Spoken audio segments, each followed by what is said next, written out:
ومن سيئات أعمالنا من يهده الله فلا مضل له ومن يضلل فلن تجد له وليا مرشدا نشهد أن لا إله إلا الله وحده لا شريك له ونشهد أن سيدنا وحبيبنا مولانا محمدا عبد الله ورسوله الذي أرسله بالحق بشيرا ونذيرا وداعيا إلى الله بإذنه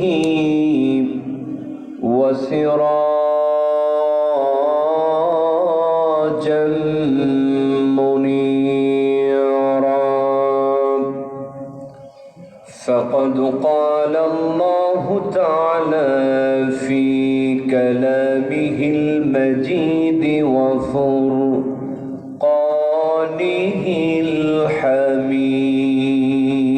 الحميد أعوذ بالله من الشيطان الرجيم بسم الله الرحمن الرحيم ألف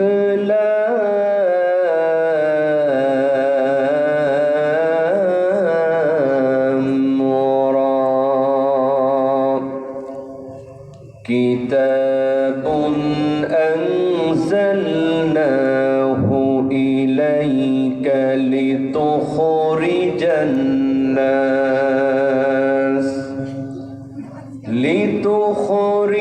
الناس من الظلمات إلى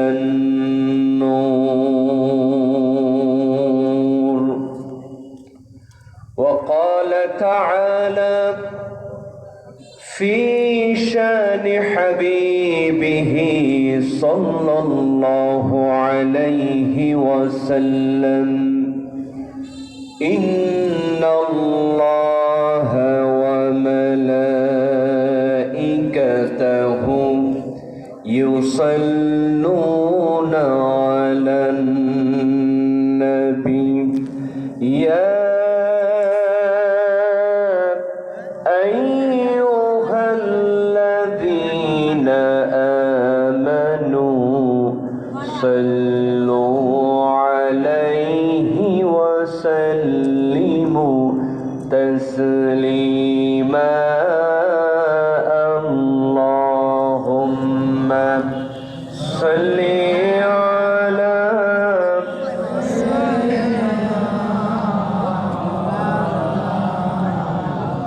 وعلى آل سيدنا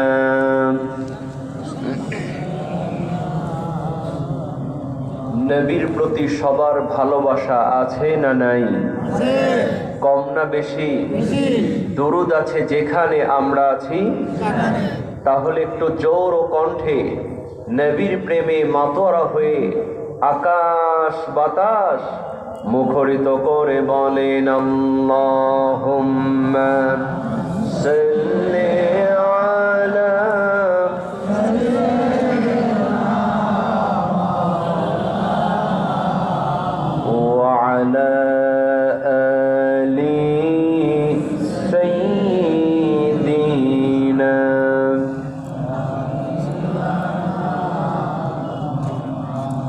যদি কথা দাও বন্ধু দিনের পথে দৃঢ় থাকবে, যদি কথা দাও দিন কায়েমে অগ্রণী ভূমিকা রাখবে, তবে তোমাকে গান শোনাবো যে গানে হৃদয়টা জাগবে। আমার গানে যদি তোমার প্রাণে ইমানি দীপ্তি ছড়ায়, আমার সুরে যদি তোমার মনে জিহাদি প্রেরণা যোগায়, তাহলে আমারি কণ্ঠ আন্দোলনের কাজে লাগবে, যদি কথা দাও বন্ধু দিনের পথে দৃঢ় থাকবে। আল্লাহুম্মা সাল্লি আলা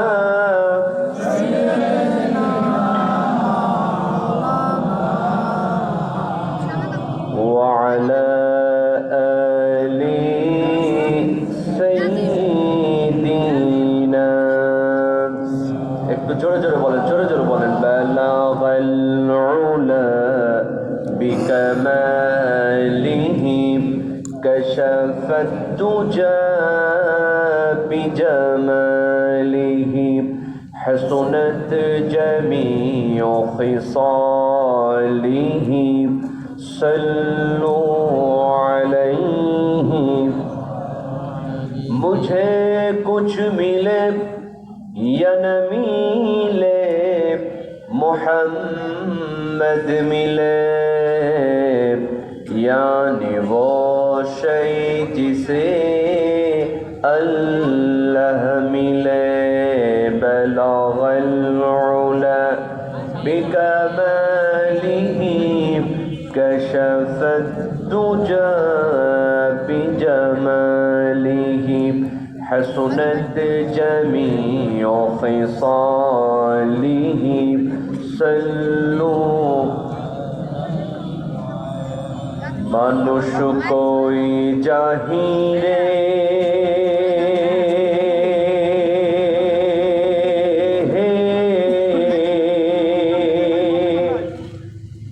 দুনিয়া ছাড়িয়া, মসজিদেরি পালকি আইনা দোলা দেয় সাজায়া তারে জনমের লাগিয়া। কথা বলে ঠিক কিনা? আপনি যত বড়ই এমপি হন, যত বড়ই মন্ত্রী হন, এখনই মারা গেলে ওই মসজিদের মাইক থেকে এলান করে আপনার লাশটা কবরে ফেলে আসা হবে। কথা বলে ঠিক কিনা? কোনো ক্ষমতা, কোনো বাহাদুরি কি থাকবে? কি বলেন থাকবে? মানুষ কই জাহিরে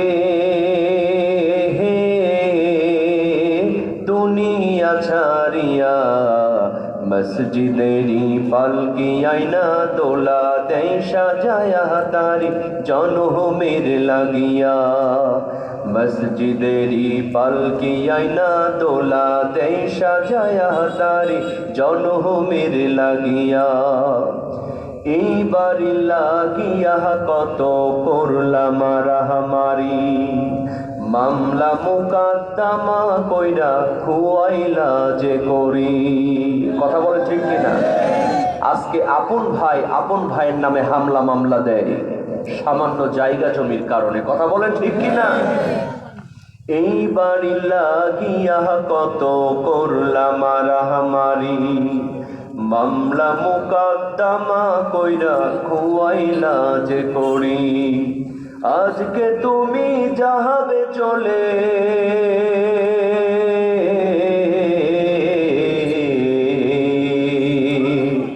আজকে তুমি যাবে চলে সব কিছু ফেলিয়া, মসজিদেরই পালকি আইনা দোলা দেয় সাজায়া তারে, জনমের লাগিয়া মানুষ কই জাহিরে,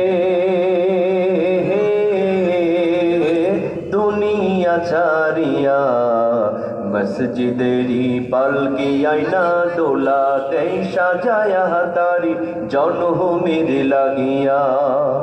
মসজিদেরই পালকি আইনা দোলা দেয় সাজায়া তারে, জনমের লাগিয়া। মসজিদেরই পালকি আইনা দোলা দেয় সাজায়া তারে, জনমের লাগিয়া।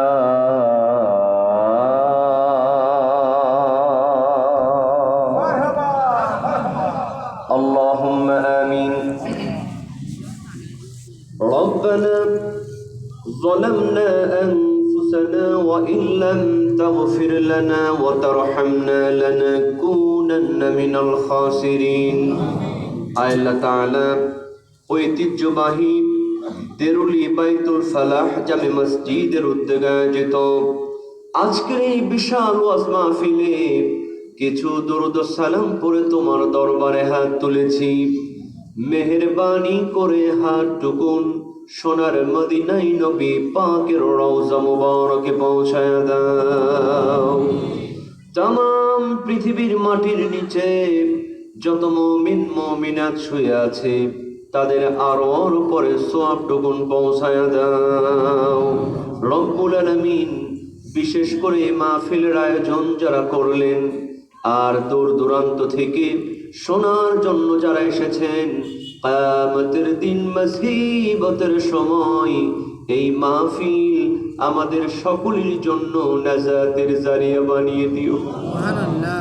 ইয়া রব করম তু अगर करे ओ बातें जुबां को जो दिल पर असर करे, रब्बना तक़ब्बल मिन्ना इन्नका अंतस समीउल अलीम वतुब अलैना इन्नका अंतत तव्वाबुर रहीम।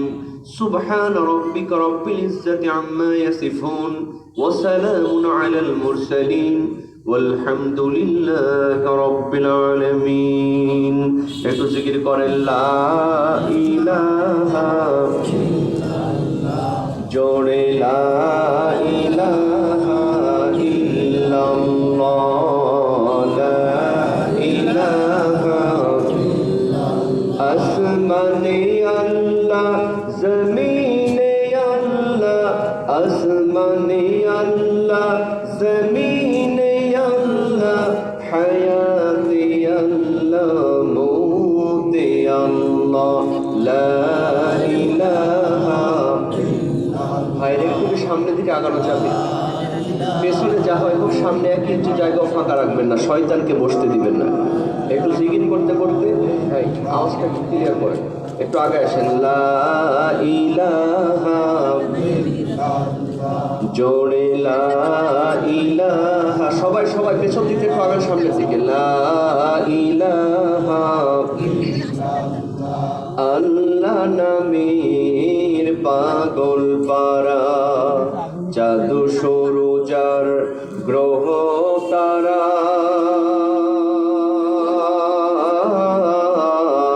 আল্লাহ নামের পাগল পারা, আমার আল্লাহ নামে এতই দয়া, আল্লাহ নামের এতই মায়া, আল্লাহ আল্লাহ লা ইলাহা ইল্লাল্লাহ, জোরে লা ইলাহা ইল্লাল্লাহ, লা ইলাহা ইল্লাল্লাহ মুহাম্মাদুর রাসূলুল্লাহ। সকলেই বলুন সাল্লাল্লাহু আলাইহি ওয়াসাল্লাম। ঐতিহ্যবাহী খুলনা ডুমুরিয়া দেউলি বাইতুল ফালাহ জামে মসজিদের উদ্যোগে আয়োজিত আজকের এই ১৬তম বার্ষিক ওয়াজ মাহফিলের সম্মানিত সভাপতি জনাব আবু দাউদ গাজী সাহেব, আমরা তার জন্য দোয়া করছি আল্লাহ পাক তাকে যেন হায়াত তয়্যিবা দান করে যতদিন বাঁচবেন দিনের জন্য, কোরআনের জন্য কবুল করেন, বলেন আমিন। এবং আজকের মাহফিলের প্রধান অতিথি চেয়ারম্যান উপজেলা পরিষদ ডুমুরিয়া ও সদস্য খুলনা জেলা আওয়ামী লীগ জনাব গাজী এজাজ আহমদ সাহেব, আমরা তার জন্য দোয়া করছি আল্লাহ পাক তাকেও যেন হায়াতের তয়্যিবা দান করে যতদিন বাঁচবেন এলাকার উন্নয়নের পাশাপাশি মসজিদের জন্য, মাদ্রাসার জন্য কবুল করেন, বলেন আমিন। এবং আজকের মাহফিল যিনি পরিচালনায় আছেন বিশিষ্ট আলেমে দ্বীন, অত্র মসজিদের ইমাম এবং খতিব জনাব কারি মোহাম্মদ রুহুল কুদ্দুস আকুঞ্জি সাহেব, আল্লাহ পাক তারও কণ্ঠকে যেন ইসলামের জন্য কবুল করে নেন, বলেন আমিন। এবং আজকের মাহফিলের আমন্ত্রিত উলামা ইকরাম, ফুদালায়ে ইযম, বিশেষ করে আমার আগে কথা বলেছেন জনাব হাফেজ মুফতি আলী হায়দার সাহেব, আল্লাহ পাক যতদিন বাঁচবেন তার কণ্ঠকে কোরআনের হক কথার জন্য যেন কবুল করে নেন, বলেন আমিন।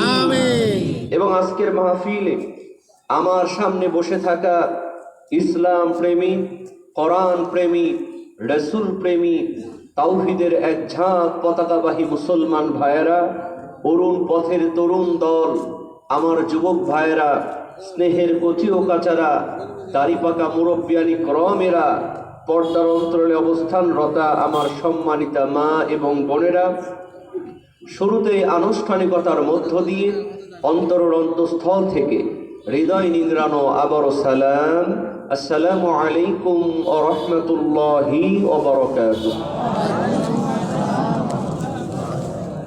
শুকর গুজার হচ্ছি সেই জাল্লে শানহুর দরবারে, জোর আড্ডায় বসে আছে, কথা বলেন ঠিক কি না? আল্লাহ পাক বাছাই করে, দয়া করে, করুণা করে জান্নাতি বাগানের জান্নাতি মেহমান বানিয়েছেন। আমরা সবাই খুশি না বেজার? আরো জোরে বলেন, খুশি না বেজার? যারা হলেন খুশি, মুখে নিয়ে হাসি, আওয়াজ দিয়ে বেশি, উঁচু করে কল্লা, একটু চিৎকার দিয়ে বলেন আলহামদুলিল্লাহ। যে পেছন থেকে আওয়াজ নাই, ব্যাপার কি? মন খারাপ কি? আপনারা কি ভয় করছেন নাকি? কারণ বর্তমানে নতুন একটা ভেরিয়েন্ট আসছে করোনার, নাম হলো ওমিক্রন। কি নাম? ওমিক্রন। বিশ্বাস করেন মুসলমান, এরকম ওমিক্রন হোক, করোনা হোক, যত বড়ই ভেরিয়েন্ট হোক, এটা যেই আল্লাহ পাক দেন, যেই আল্লাহ পাক উঠায় নিবেন, সেই আল্লাহকে ভয় করতে হবে। কথা বলেন ঠিক কিনা? আফসোস লাগে, আজকে প্রায় 2 বছর পর্যন্ত পৃথিবীতে করোনা স্টে করছে, এখন পর্যন্ত কোনো চ্যানেলে বলা হলো না ও মুসলমান তোমরা নামাজ পড়ে 5 ওয়াক্ত নামাজের আগে ওযু করো। কেউ বলেছে? কেউ বলেছে? সবাই বলে যে আপনি 20 সেকেন্ড সাবান দিয়ে হাত ধৌত করবেন, মাস্ক লাগাবেন, কিন্তু এখন পর্যন্ত কেউ বলল না ও মুসলমান তুমি নামাজের আগে 5 ওয়াক্ত ওযু করো। কেউ বলল না গভীর রজনীতে তুমি আল্লাহর কাছে তওবা করো। কেউ বলেছে? দেখেন, আমি বলে থাকি করোনা কর রোদ নাই কারে না, মানে করোনা, অন্যায় কাজ করো না, অপকর্ম করো না, জেনা ব্যভিচার করো না, যেখানে সেখানে নেতাগিরি করো না। যদি করো তোমাকে সাইজ করার জন্য আমি বললাম করোনা। কথা বলেন ঠিক কি না? অবশ্যই স্বাস্থ্যবিধি মেনে চলতে হবে, অবশ্যই মাস্ক পরতে হবে, আমি এটার বিরোধিতা করি না, তবে পাশাপাশি আল্লাহর কাছে চাইতে হবে।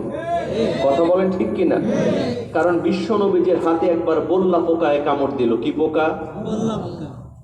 কামড় খাইছেন কখনো? খেয়েছেন? কি অল্প লাগে না বেশি লাগে? বিশ্ব নবীজির হাতে বল্লা পোকায় কামড় দিল। আল্লাহর নবী বললেন, হায় রে পোকা, প্রচন্ড যন্ত্রণা, তুই মানুষও চিনলি না, নবীও চিনলি না।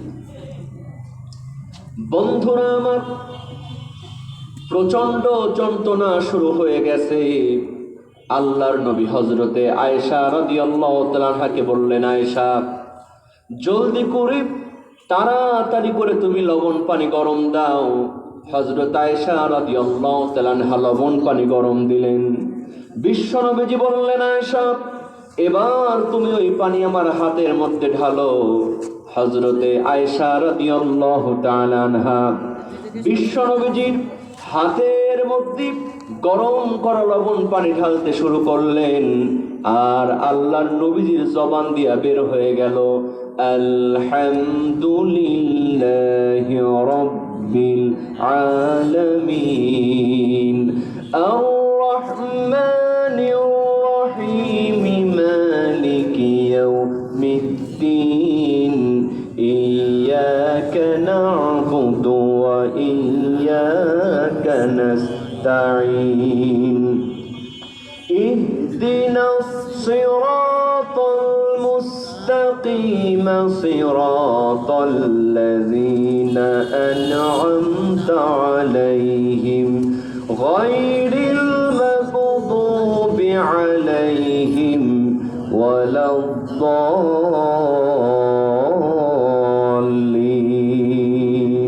আমিন। বন্ধুরা আমার, হযরত আয়েশা রাদিয়াল্লাহু তাআলা আনহার পানি ঢালাও শেষ হয়ে গেল, বিশ্ব নবীজির সূরা ফাতিহা পড়াও শেষ হয়ে গেল। আল্লাহর হুকুমে সঙ্গে সঙ্গে ব্যথাও দূর হয়ে গেল। বলেন সুবহানাল্লাহ। হযরত আয়েশা রাদিয়াল্লাহু তাআলা আনহা বললেন, ইয়া রাসূলুল্লাহ, শুধু তো সূরা ফাতিহা পড়লেই হতো, আপনি কিসের জন্য লবণ পানি গরম করে হাতের মধ্যে দিলেন? আল্লাহর নবী বললেন, আয়েশা ওই লবণ পানির মধ্যে আছে সোডিয়াম ক্লোরাইড, এই লবণ পানির মধ্যে আছে আরোগ্য, আর সূরা ফাতিহার মধ্যে আছে শিফা। দুইটার সমন্বয়ে রোগ ভালো করে দেন কে? আমার ভাইয়েরা, তাহলে বোঝা গেল মাস্ক পরতে হবে, করোনার টিকা নিতে হবে, ভ্যাকসিন নিতে হবে, পাশাপাশি গভীর রাতে আল্লাহর কাছে বলতে হবে, আল্লাহুম্মা ইন্নী আউযু বিকা মিনাল বারসি ওয়াল জুনুনি ওয়াল জুযামি ওয়া মিন সাইয়িল আসকাম। এমন যদি করতে পারো মুসলমান, ওই করোনা উঠায় নিবেন কে? রাজি আছেন তো? অথচ এই সত্য কথাগুলি বললে কয় হুজুর এগুলো বলা যাবে না। আমাদের দেশে বলা হয় আমরা করোনার চাইতেও শক্তিশালী। নাউযুবিল্লাহ কর। আহা, আজকে আলেম ওলামাদের এমন এক জায়গায় ব্যথা ভাই, ওখানে মলম দেওয়ার কোনো ব্যবস্থা আছে?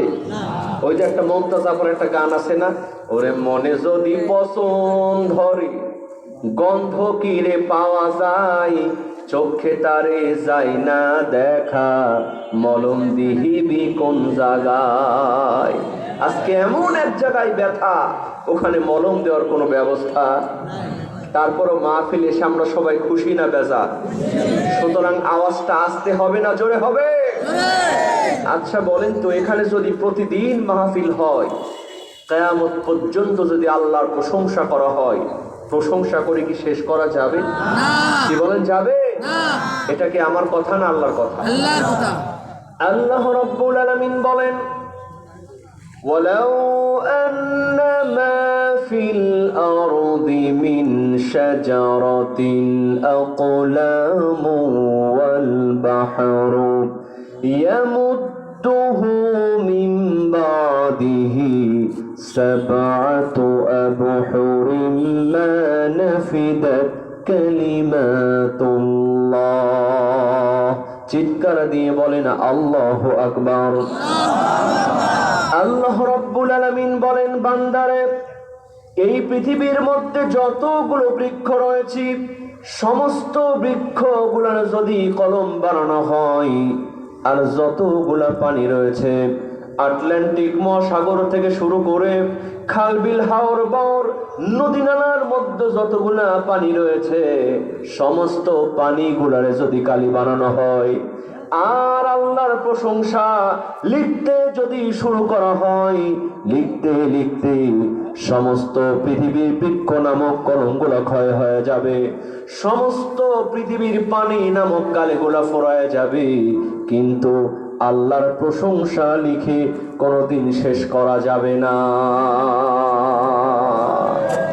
সুতরাং আওয়াজটা একটু জোরে দিতে হবে। রাজি আছেন তো? সবাই রাজি আছেন তো?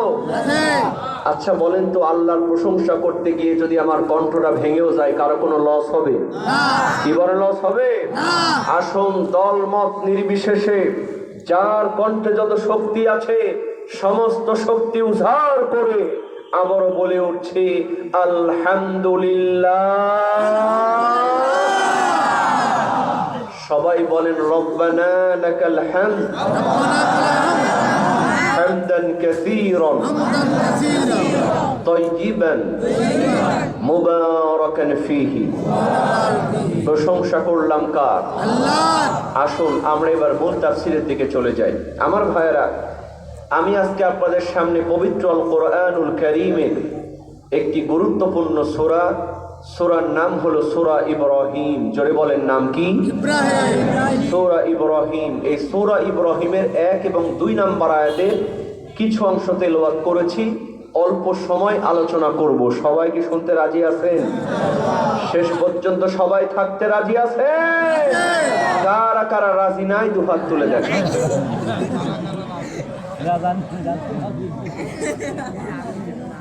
আশি তলার শের হইলে 40 শেরে মন, মনে মনে মিল না হইলে মিলবে না ওজন। কথা কোন ঠিক কিনা? এই গানের কিন্তু একটা ভালো অর্থ আছে, কারণ মনের সাথে মনের যদি মিল না হয়, সারাদিন যদি ঠেলাঠেলি করেন, ওজন কি মিলবে? কি বলেন, মিলবে? একটু পরীক্ষা করলাম যে এখানে জাতের মুসলমান বেশি না তালের মুসলমান বেশি। সমস্যা নেই, অনেকে ঝোঁকের মাথায় হাত তুলেছেন। কথা কোন ঠিক কিনা? আমরা কি থাকতে রাজি আছি? আমি আসার আগে অনেকেই বলেছেন হুজুর বিভিন্ন কণ্ঠে আপনার আজান শুনেছি, মোবাইলে ইউটিউবে বিভিন্ন কণ্ঠে আপনার ওয়াজ শোনাচ্ছি, এগুলো শোনাবেন। আমি বলেছি সব হবে, তবে মোনাজাতের আগে। কিসের আগে? আগে কোরআন থেকে আলোচনা হবে। কথা বলেন ঠিক কিনা? সবাই কি থাকতে রাজি আছেন তো? এবার কারা কারা রাজি আছেন দুহাত তুলে আল্লাহকে দেখায় দেন। লিল্লাহে তাকবীর, লিল্লাহে তাকবীর। আল কোরআনের আলো, আল হাদিসের আলো, তোমার নেতা আমার নেতা। লিল্লাহে তাকবীর। হাত নামান, আল্লাহ কবুল করুক, বলো না আমি। আমার ভাইয়েরা, কথা দিয়ে যারা কথা রাখে না ওদেরকে কি বলা হয়? এখানে কেউ নাই তো? আজকে পরীক্ষা করা হবে, এর মধ্যে মুনাফিক কারা কারা আছে। যে উঠে দাঁড়াবে ওর ঠ্যাং ধরে বলবেন তুই মুনাফিক। রাজি আছেন তো? এই যে অনেক মুরব্বীরা ভয় পাইছে, কারণ ওনাদের মেশিন হিল ডায়াবেটিসের রোগী, মাঝে মধ্যে ওঠা লাগতেও পারে। কথা কোন ঠিক কিনা? একান্ত যদি কারো দরকার হয় 1 নাম্বার অথবা 2 নাম্বার দেখাবেন। রাজি আছেন তো? এক জায়গায় শুনলাম ওই যে তাহিরের ওয়াজ, একজন নাকি 3 নাম্বার দেখাইছে। কয় হুজুর 3 নাম্বার কি? কয় হুজুর বিড়ি খাবো। কয় কোরআনের মাহফিলে সে বিড়ি খাবেন, এটা কেমন কথা? কয় হুজুর সমস্যা না, আমি বিড়ি খাওয়ার একটা দোয়া বানায় নিছি, আল্লাহুম্মা বারিক লানা ফিমা বিরিটানা। এটা করা যাবে? কি বলেন, যাবে? এখানে কি বিড়ি খাওয়া প্লেয়ার আছে নাকি? এখানেও আছে। আল্লাহ হেফাজত করুক, বলো না আমিন। আমরা একসঙ্গে মোনাজাত করে বাড়ি ফিরবো, সকলে বলুন ইনশাআল্লাহ। তাহলে সূরার নাম কি বলেন তো? সূরা ইব্রাহিম।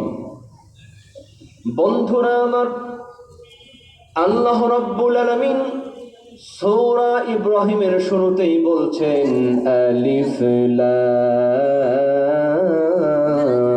রা। চিৎকার দিয়ে বলেন আল্লাহু আকবার। মুফাসসির কারকগণ বলছেন এই আলিফ লাম রা এই শব্দকে বলা হয় হরফে মুকাত্তাআত।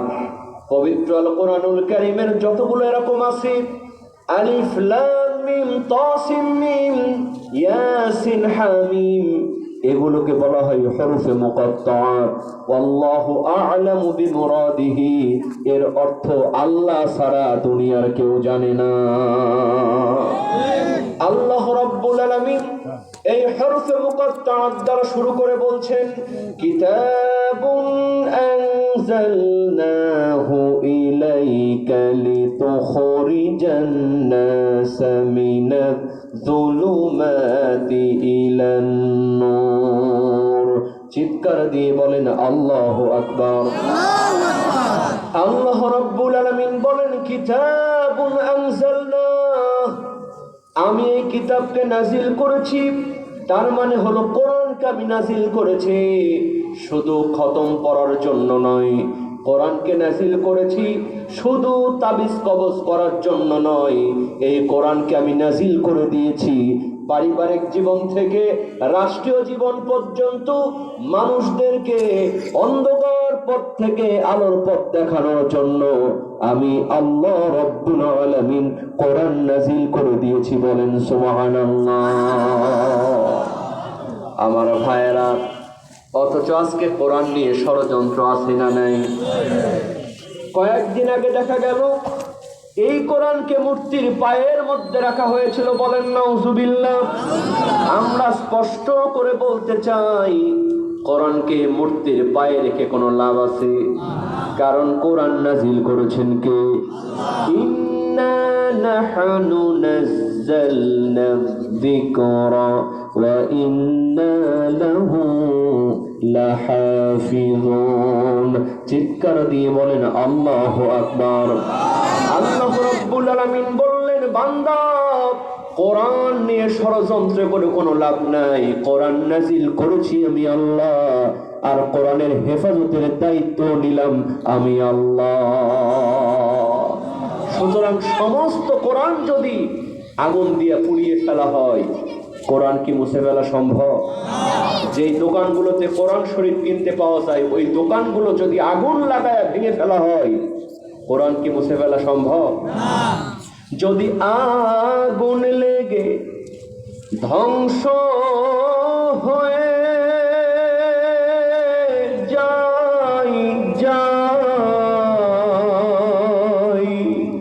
ধ্বংস হয়ে যায়, ও যদি আগুন লেগে ধ্বংস হয় পৃথিবীর সব বইয়ের দোকান, তবু বিশ্ব থেকে হারাবে না পবিত্র কোরআন। করবে কেমন করে কোরআন ধ্বংস? আগুনের তেজ আছে বিশ্ব ভরা অগণিত কোরআনে হাফেজ, তারা সাফায়ে আসমানি গ্রন্থ, সাফায়ে আসমানি গ্রন্থ বাঁচাবে ইসলামের মান, তবু বিশ্ব থেকে হারাবে না পবিত্র কোরআন, তবু বিশ্ব থেকে হারাবে না পবিত্র কোরআন। আল্লাহু আকবার। আমার ভাইয়েরা, এই কোরআনের পক্ষে থাকলে কি আমাদের লস হবে না লাভ হবে? যুগে যুগে যারা কোরআনের পক্ষে ছিলেন, তারা যদিও ছিলেন জিরো, আল্লাহ পাক তাদেরকে বানায় দিয়েছেন হিরো। আবার যারা ছিল হিরো, কোরআনের বিরুদ্ধে ষড়যন্ত্র করবার কারণে আল্লাহ পাক বানায় দিয়েছেন জিরো। যেমন আবু জেহেল্লার কথাই ধরেন, এই আবু জেহেল্লার নাম ছিল আবুল হাকাম, মানে জ্ঞানের পিতা। শুধুমাত্র কোরআনের বিরুদ্ধে ষড়যন্ত্র করবার কারণে আল্লাহ পাক বানায় দিলেন আবু জেহেল মূর্খের পিতা। আর সৌদি সরকার আবু জেহেলের বাড়িটা একেবারে পাবলিক টয়লেট বানিয়ে দিয়েছে। সারা দেশ থেকে হাজিরা যায় আর পাইকারি দরে পায়খানা করে। কথা বলেন ঠিক কিনা? জোরে বলেন ঠিক কিনা? এরকম আবু জেহেল নাতিপুতি এখনো আছে না নাই? এই যে টাটকা একজন রে আল্লাহ হিরো থেকে জিরো বানাইছে, ওর নাম হলো টাকলা মুরাদ। কথা বলেন ঠিক কিনা? হিরো ছিল হিরো। আল্লাহ বললেন, তুই ইসলামকে মুছে ফেলে দিতে চাস? নমরুদকে সাইজ করছিলাম ল্যাংড়া মশা দিয়া, তোর মতো টাকলা মুরাদকে সাইজ করবো আমি মাত্র 3 মিনিটের একটা অডিও রেকর্ড ফাঁস করে দিলাম। কয় মিনিটের? 3 মিনিটের নায়িকা মাহিয়া মাহির সঙ্গে একটা অডিও রেকর্ড ফাঁস। টাকলা পালানোর রাস্তা পায় না, কানাডা যাই সেখান থেকেও তাড়িয়ে দেয়। সবাই কয় টাকলা কই, টাকলা কই। দেখলাম আজকে গানও তৈরি হয়েছে, ও টাকলা তুমি কোথায়। আহা, তাহলে ছিল কি? ছিল হিরো। কোরআনের বিরুদ্ধে ষড়যন্ত্র করবার কারণে আল্লাহ পাক বানায় দিলেন জিরো। কারণ ইসলাম শুনলে ওর অন্তরটা জ্বলতো, বিসমিল্লাহর নাম শুনলে অন্তর জ্বলতো। কথা কোন ঠিক কিনা? আমরা বলি তোমার কেহেন জ্বলে রে টাকলা, তোমার কেহেন জ্বলে। সংবিধানে ইসলাম থাকলে, সংবিধানে বিসমিল্লাহ থাকলে তোমার কেন জলে রে টাকলা, তোমার কেন জলে? ওরে আমার কেমন লেগেছিল যখন ইসলাম নিয়ে কটাক্ষ করেছিলে, তোমার কেন জলে রে টাকলা, তোমার কেন জলে? কথা বল ঠিক কিনা? এমন জ্বলন আল্লাহ দিল, একেবারে হিরো থেকে জিরো বানায় দিল মুসলমান। সুতরাং কোরআনের পক্ষে থাকলে লস হয় না লাভ হয়? আর কোরআনের বিপক্ষে থাকলে কি হয়? আমার ভাইরা দেখেন, কোরআনের পক্ষে থাকলে যে লাভ হয় এর বাস্তব প্রমাণ হলো হযরতে ওমর। যেরকম সুবহানাল্লাহ। সাধারণ কোনো সন্ত্রাসী নয়, যেই সন্ত্রাসী বিশ্ব নবীজিকে হত্যা করার জন্য যায় ওইটাকে সাধারণ সন্ত্রাসী? বিশ্বাস করেন মুসলমান, অন্য কোনো কোরআন নয়, ঠিক এই কোরআন দ্বারাই হযরত ওমর এমন ভাবে পরিবর্তন হলেন, বিশ্ব নবীজি বললেন আমার পরে কোনো নবী হবে না, যদি কোনো নবী হতো সেটাই হতো হযরত ওমর। সুবহানাল্লাহ কবেন না? বন্ধুরা আমার, কোরআন নামক সংবিধান যদি আমাদের থাকতো, কোরআনের পক্ষে যদি আমরা কাজ করতে পারতাম, আল্লাহ পাক বললেন কিতাবুন আনজালনাহু ইলাইকা লিতুখরিজান নাসা মিনাজ যুলুমাতি ইলান নূর। মানুষরা অন্ধকার পথ থেকে আলোর পথ দেখতে পেত। এর প্রমাণ হলো হযরত ওমর। জোরে জোরে কন্যা বাবা সুবহানাল্লাহ। কারণটা কি? হযরত ওমর ফারুক রাদিয়াল্লাহু তাআলা আনহু তিনি যখন রাষ্ট্রপ্রধানের দায়িত্ব পালন করলেন, কোরআন নামক সংবিধান দিয়ে রাষ্ট্র পরিচালনা করছেন।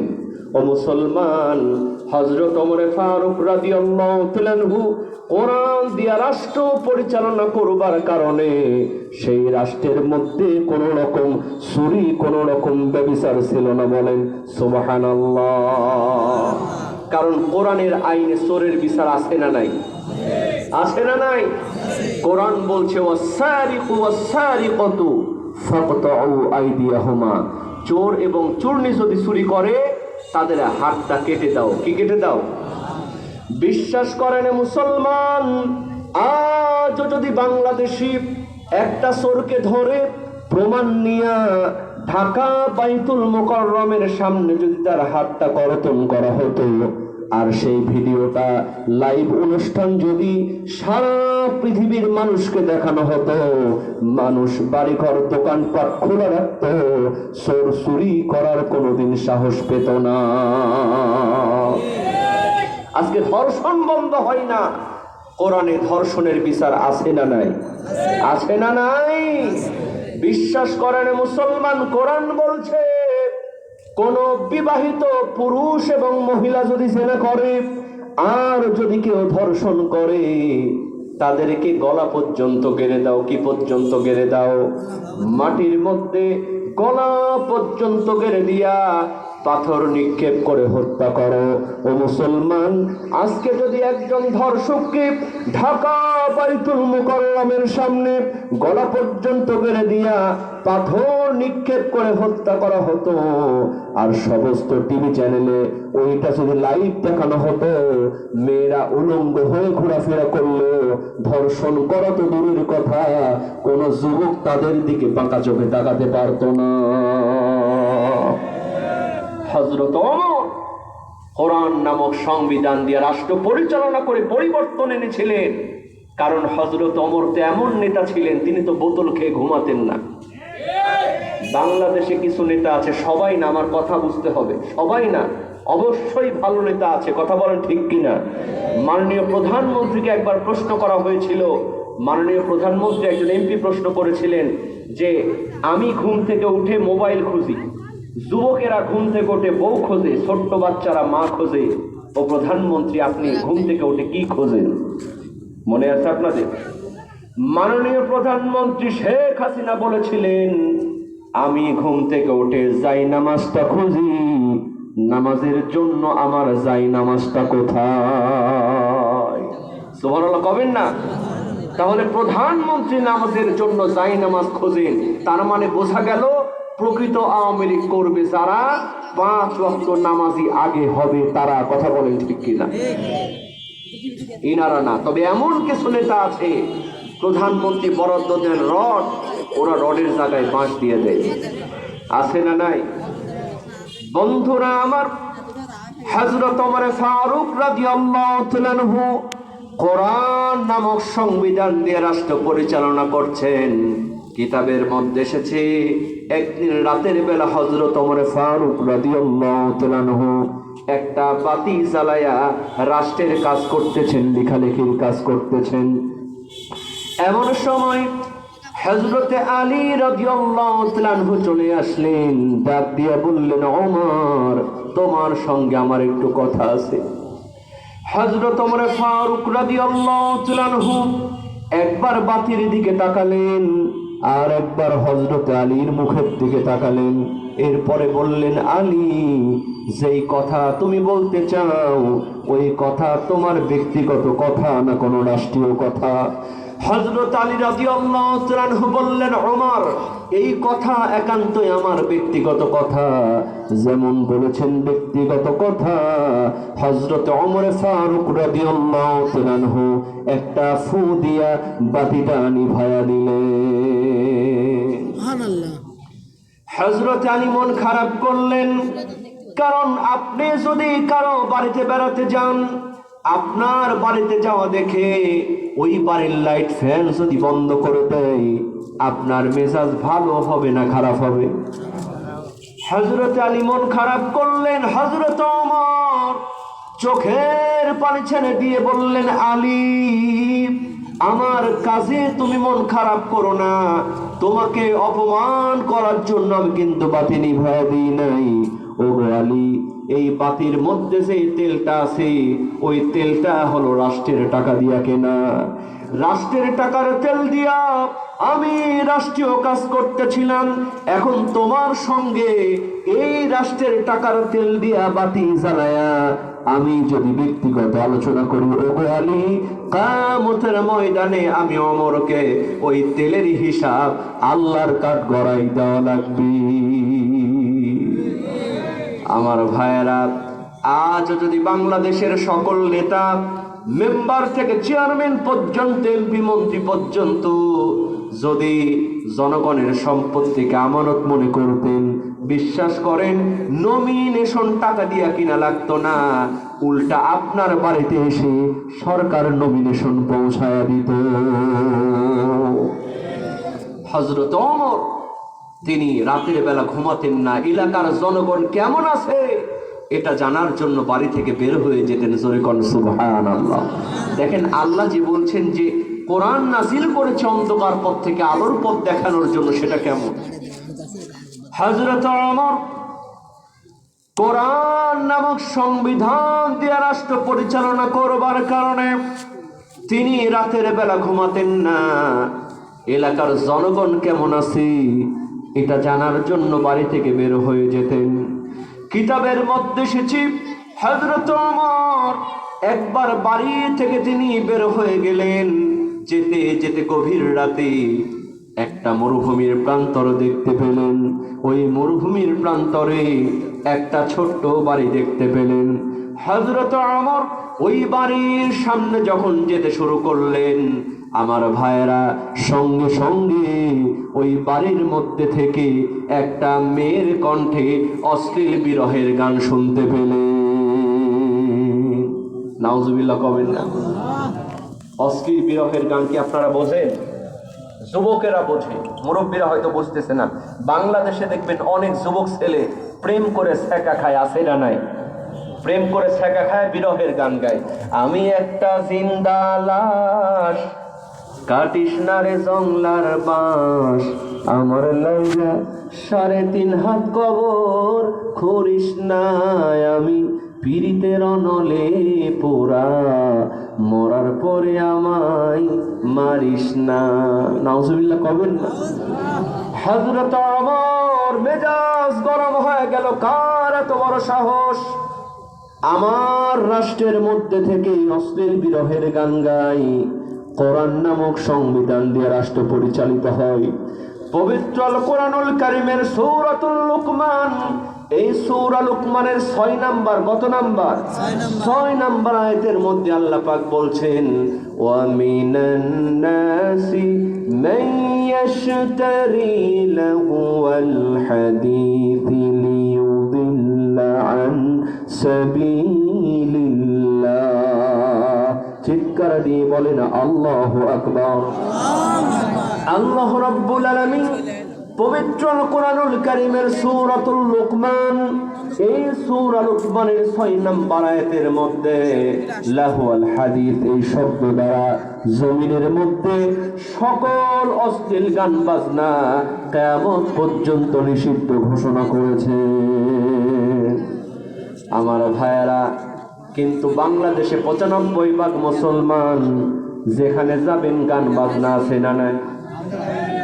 হাজি সাহেব মানুষ, ছেলেটার যখন বিয়ে দেয়, মেয়েটার যখন বিয়ে দেয়, আমার ভাইয়েরা বলেন তো ওই বিয়ের বাড়িতে গান বাজনা আছে না নাই? দোকানের মধ্যে হালকাতা হয়, ওই দোকানের মধ্যেও গান বাজে কি বাজে না? আফসোস লাগে মুসলমান, বাংলাদেশে এমন কিছু ভণ্ড পীর আছে, নাউজুবিল্লাহ কর, এই ভণ্ড পীর গুলা আবার আজকে ফতোয়া দেয় গান বাজনা নাকি জায়েজ আছে। নাউজুবিল্লাহ কবেন না? এই সমস্ত পীরদেরকে দেখলে শয়তানও ভয় পায়। মাথায় জট পাকতে পাকতে মহাজট হয়ে গেছে, উকুন থাকতে থাকতে উকুন পর্যন্ত বিরক্ত। উকুন কয়, বেটা তুই চুল কাটবি না, আমারে প্রমোশন দিবি, তুই যদি চুল না কাটে সব সারপোকা হয়ে গেলাম, সব সারপোকা হয়ে গেছে।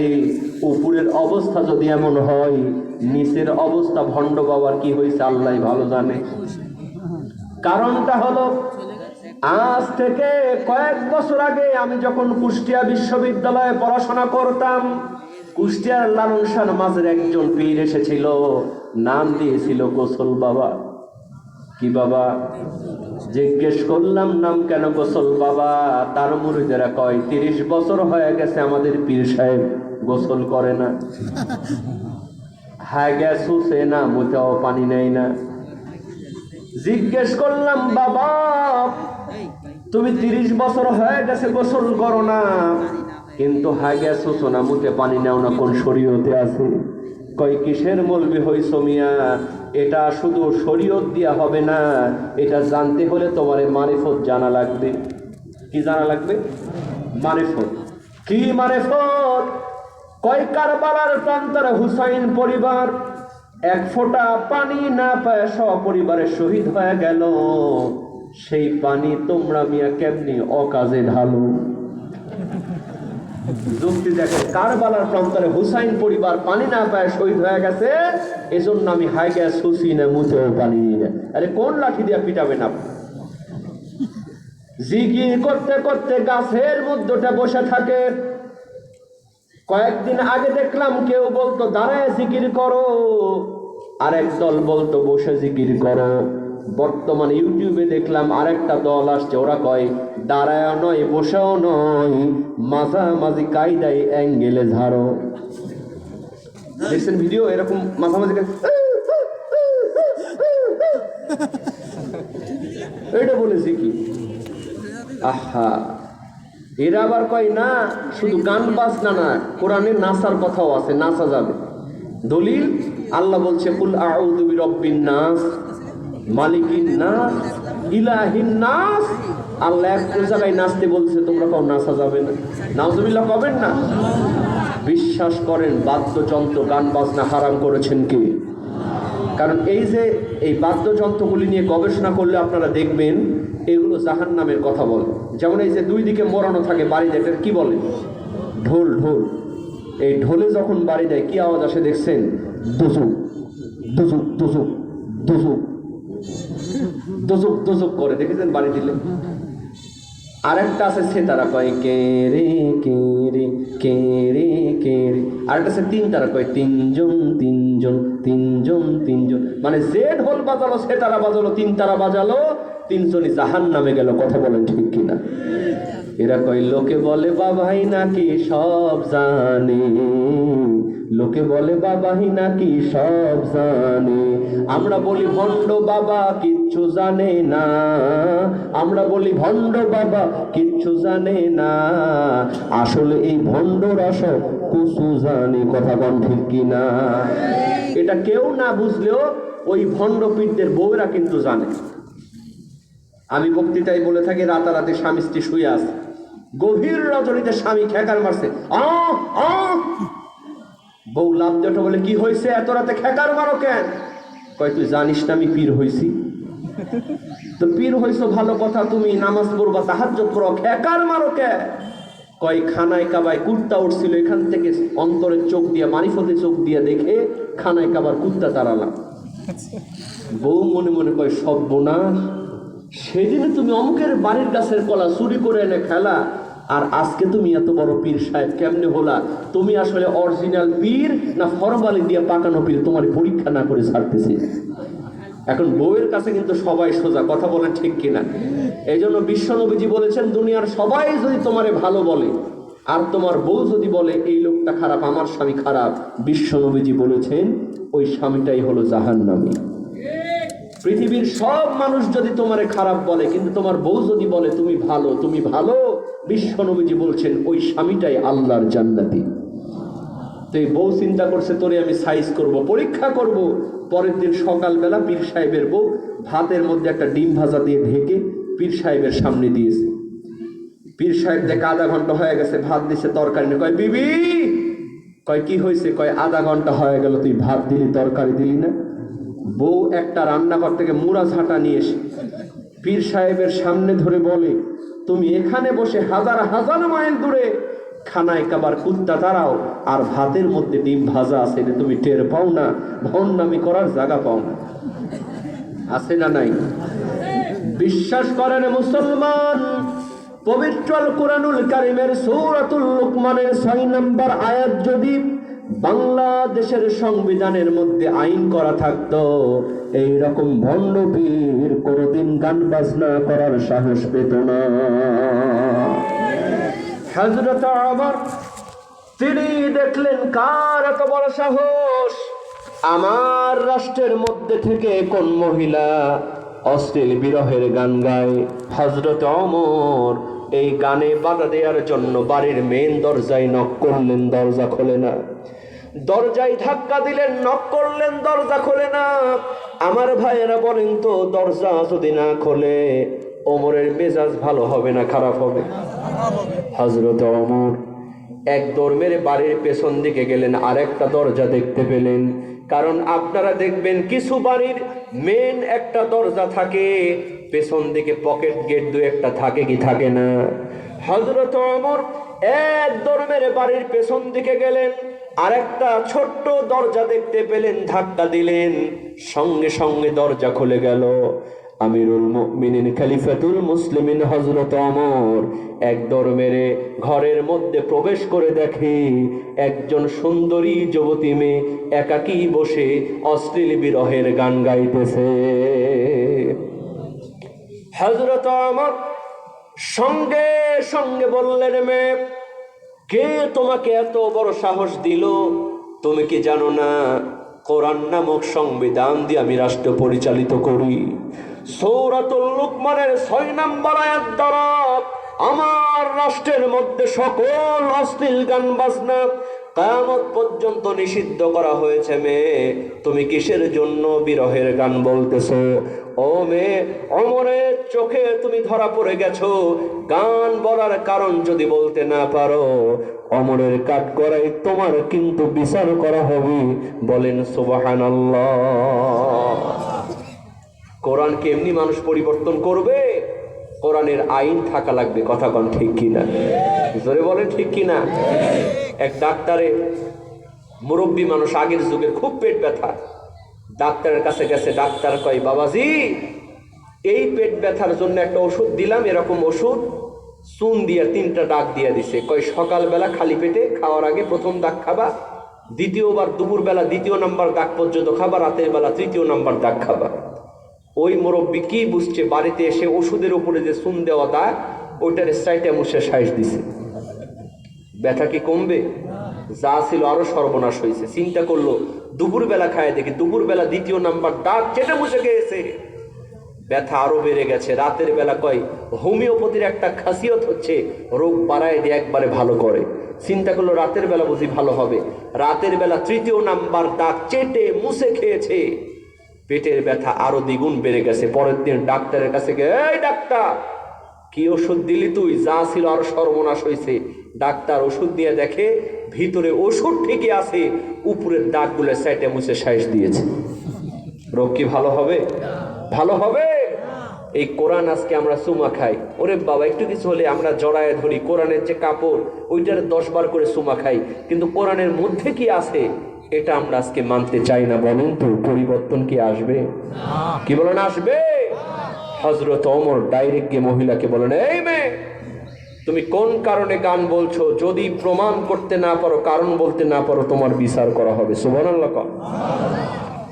বন্ধুরা আমার, সঙ্গে সঙ্গে মেয়েটি হযরত ওমরকে অবাক করে দিয়ে বললেন, আমিরুল মুমিনিন খলিফাতুল মুসলিমিন, এই গভীর রজনীতে আমি যদি বিরহের গান বলে একটা ভুল করে থাকি, আপনি আমার বিচার করেন, কোনো সমস্যা নাই। কিন্তু আমিরুল মুমিনিন খলিফাতুল মুসলিমিন, আমার বিবেচনায়, আমার ব্যাখ্যায় আমি তো একটা ভুল করেছি, কিন্তু আপনি আমার বাড়িতে সেই মুহূর্তে পবিত্র আল কোরআনুল কারীমের একটা নয়, দুইটা নয়, তিনটা নয়, আপনি তো আমিরুল মুমিনিন, আমার সামনে কোরআনের 4টা আইন লঙ্ঘন করেছে। হযরতে ওমর চমকে উঠছে। সুবহানাল্লাহ কবেন? মেজাজ ভালো হবে না খারাপ হবে? হযরত ওমর আশ্চর্য হলেন, বললেন, মেয়ে কি বলো তুমি? আমি যদি কোরআনের 4টা আইন লঙ্ঘন করে থাকি, ও মেয়ে আমি মনে করেছিলাম তোমার অল্পের মধ্যে বিচারটা করে দেব, কিন্তু তুমি আমার মেজাজটা গরম করে দিয়েছো। ও মেয়ে যদি তুমি দলিল প্রমাণ কোরআন থেকে দিতে না পারো, কোরআনের কোন 4টা আইন আমি লঙ্ঘন করেছি, ও মেয়ে তাহলে কিন্তু প্রমাণ করতে যদি না পারো, ওমরের কাঠগড়ায় তোমার কিন্তু ডবল বিচার করা হবে। বন্ধুরা আমার, গভীর মনোযোগ দিয়ে ওয়াজটা বোঝার চেষ্টা করেন। সঙ্গে সঙ্গে মেয়েটি বলতেছে, আমিরুল মুমিনিন খলিফাতুল মুসলিমিন, আপনি পবিত্র আল কোরআনুল কারীমের সূরাতুল হুজুরাত, সূরার নাম কি বলেন? সূরাতুল হুজুরাত। এই সূরা হুজুরাতের 4 নম্বর আয়াতটা খুলে দেখেন, আল্লাহ পাক বলছেন, ইন্নাল্লাযীনা ইউনাদুনাকা মিন ওয়ারাইল হুজুরাতি আকসারুহুম লা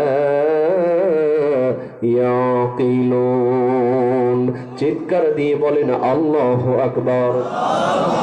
আল্লাহ রাব্বুল আলামিন সূরাতুল হুজুরাতের 4 নম্বর আয়াতের মধ্যে বললেন, খবরদার খবরদার, তোমরা কারো বাড়ির পেছন দিক দিয়ে আসা যাওয়া করবা না, পেছন দিক দিয়ে ডাকাডাকি করবা না। পেছনের দিক দিয়ে যারা ডাকে ওরা হলো নির্বোধ। তার মানে হলো কারো বাড়িতে যদি যাওয়ার প্রয়োজন হয়, মেন দরজা, সামনের দরজা দিয়ে প্রবেশ করবা। দরজা যদি খোলা না পাও, আবার ব্যাক করে ফিরে আসবা। অন্য কোনো দরজা দিয়া কারো বাড়িতে কিন্তু প্রবেশ করা যাবে না। জোরে সরে বলেন তো বাবা, আইনটা কার? মেয়েটি বলতে, আমিরুল মুমিনিন খলিফাতুল মুসলিমিন, আপনি আমার বাড়ির মেন দরজা দিয়ে, সামনের দরজা দিয়ে প্রবেশ করেন নাই, আপনি আমার বাড়ির পেছনের দরজা দিয়ে প্রবেশ করেছেন। আর পেছনের দরজা দিয়ে প্রবেশ করবার কারণে আপনি পবিত্র আল কোরআনুল কারীমের একটা আইন লঙ্ঘন করেছেন। আমার ভাইয়েরা, হযরতে ওমর একটু চুপসে গেলেন। সুবহানাল্লাহ কবেন না? আহা, দেখেছেন রাষ্ট্রপ্রধান আর একটা সাধারণ মহিলা, বর্তমান জামানায় এরকম কি সম্ভব? নেতা তো দূরের কথা, ওর যারা সেলা এদের সামনেই তো কথা বলতে পারবেন না। কথা কোন ঠিক কিনা? কিছু হলে খবর আছে। এরকম টেন্ডারবাজি করা কিছু যুবক আছে না নাই? কিছু পাতি নেতা আছে না নাই? আমার ভাইয়েরা এত খবর করেন না, তার আগে আল্লাহ আপনার খবর করে দিতে পারে। কথা বলেন ঠিক কি না? কারণ একজনের ঝাড়ি মারছে, তুই আমার দলের বিরুদ্ধে কথা বলতোস, থাম, আগামীকাল দুপুরের মধ্যে তোর পা কেটে হাতের মধ্যে ধরায় দিব। লোকটা খুব ভয় পাইছে, বাড়িতে এসে কাঁদতেছে। বউ কয় কান্দো কেন? কয় বিবি, অমুক নেতা আমারে ঝাড়ি মেরেছে, কাল দুপুরের মধ্যে পা কেটে হাতে ধরায় দেবে। বিবি বলে প্রাণের স্বামী, চিন্তা করো না, টেনশন করো না, ওর যে বড় নেতা তার কাছে বিচার দাও, সে তোমার কিছুই করতে পারবে না। লোকটা আফসোস করে বলে বিবি, ওর যে বড় নেতা তার কাছে বিচার দিয়া লাভ নাই, কারণ ওইটা তো একই দলের লোক। আছে না নাই? নিজের দলের লোক হলে কি বিচার করা হয়? এক মুরব্বী বিশাল বড় আম বাগান, রাতের বেলা আম পাহারা দিতে গিয়ে টর্চ লাইট মারে দেখে ছোট্ট একটা বাচ্চা ছেলে গাছে বসে আম চুরি করতেছে। মুরব্বী বলে, ছেলে, এই বাগানের আম আমরা কেউ খাই না, তুমি আম চুরি করতে থামো, তোমার বাপের কাছে বিচার দিব। ছেলেটা গাছ থেকে কয়, চাচা যান, আমার বাপের কাছে বিচার দিয়ে লাভ নাই, আমার বাপ অন্য গাছের ডালে বসে আম চুরি করতেছে। লোকটা টর্চ লাইট ঘুরে দেখে অন্য গাছের ডালে ওর বাপ বসে আছে। আফসোস করে বলে, হাই রে, বিচার দিব কার কাছে? বেটা ও চোর, বাপ ও চোর। আছে না নাই? আছে না নাই? কয় বিবি, বিচার দিয়ে লাভ নাই, যার কাছে বিচার দেবো এটা তো একই ঝাড়ের বাস। সঙ্গে সঙ্গে বিবি বলতেছে, প্রাণের স্বামী, যদি তার বড় নেতার কাছে বিচার দিয়ে এখনো লাভ না হয়, তাওয়াক্কালতু আলাল্লাহ, আল্লাহর ওপরে ভরসা করো, যার কেউ নাই তার কিন্তু আল্লাহ আছে। লোকটা তবু ভয় পেয়েছে, না জানি কি হয়, না জানি কি হয়। এখন পরের দিন সকালবেলা ওই নেতার বউ বাথরুমের মধ্যে সার্ফ এক্সেল দিয়ে কাপড় কাচছে। কি দিয়া? বাথরুম যদি হয় টাইলস লাগানো, পিচ্ছিল কম হয় না বেশি হয়? কম হয় না বেশি হয়? এখন বাথরুমের মধ্যে টাইলস লাগানো, বউ সকালবেলা কাপড় মেলে, কাপড় ধুয়ে ছাদের মধ্যে গেছে কাপড় মেলে দিতে। এই রকম মুহূর্তে ওই নেতার দিয়েছে বাথরুমের চাপ। কিসের চাপ? বাথরুমের চাপ যখন দিয়েছে, আমার ভাইয়েরা বলেন তো কোনো কি হোশ থাকে? কি বলেন থাকে? আমার ভাইয়েরা ঘুম থেকে উঠে যেমন বাথরুমে পা দিছে, পা দেও সারা, পেছন দিকে চিৎপটাং হয়ে পড়াও সারা, সোজা খুলনা সদর হাসপাতাল। তাহলে খবর করতে চাইছিল দুপুরে, আল্লাহ পাক খবর করলেন কখন? আল্লাহ কাউকে ধরে না, ধরলে কিন্তু ছাড়ে না। আল্লাহ যেদিন ধরবে সেদিন, আল্লাহ যেদিন ধরবে সেদিন, রেহাই কিন্তু পাইবা না। আল্লাহ কাউকে ধরে না, ধরলে কিন্তু, মনে থাকবে মুসলমান, মনে থাকবে, আল্লাহ ছাড় দেয়, আল্লাহ কিন্তু ছেড়ে দেয় না। কথা কোন ঠিক কিনা? এই জন্য গরম হওয়া যাবে না। আল্লাহ বলছেন, নেতা হবা যারা, নরম হবা তারা, আগে জনগণের কথা শুনবা। সুবহানাল্লাহ কবেন না?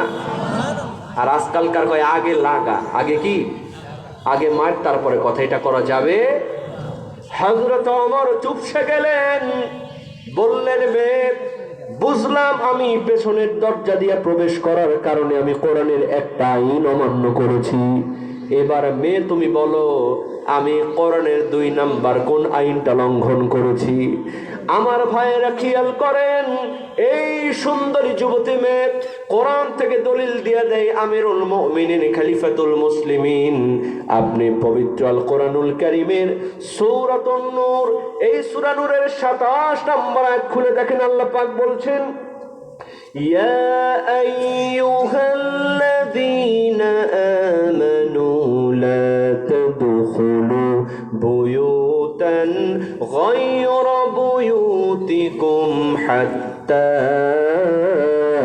তাসতানিসু। চিৎকার দিয়ে বলেন আল্লাহু আকবার। আল্লাহ রাব্বুল আলামিন সূরাতুন নূর এর ২৭ নম্বর আয়াতের মধ্যে বলছেন, ইয়া আইয়ুহাল্লাযীনা আমানু, হে ঈমানদারেরা, লা তাদখুলু বুয়ুতান গায়রা বুয়ুতিকুম, খবরদার খবরদার তোমরা কারো ঘরে প্রবেশ করবে না, হাত্তা তাস্তানিসু, ইস্তানাসা ইয়াস্তানিসু, বাবে ইস্তিফাল থেকে আলেম ওলামারা বুঝবেন, এর মানে হলো পারমিশন নিয়ে, অনুমতি নিয়ে। আল্লাহ রাব্বুল আলামিন বললেন, যতক্ষণ পর্যন্ত পারমিশন না পাবা, যতক্ষণ পর্যন্ত অনুমতি না পাবা, অনুমতি না নিয়ে কারো ঘরে কিন্তু প্রবেশ করা যাবে না। জোরে সরে বলেন তো বাবা, আইনটা কার?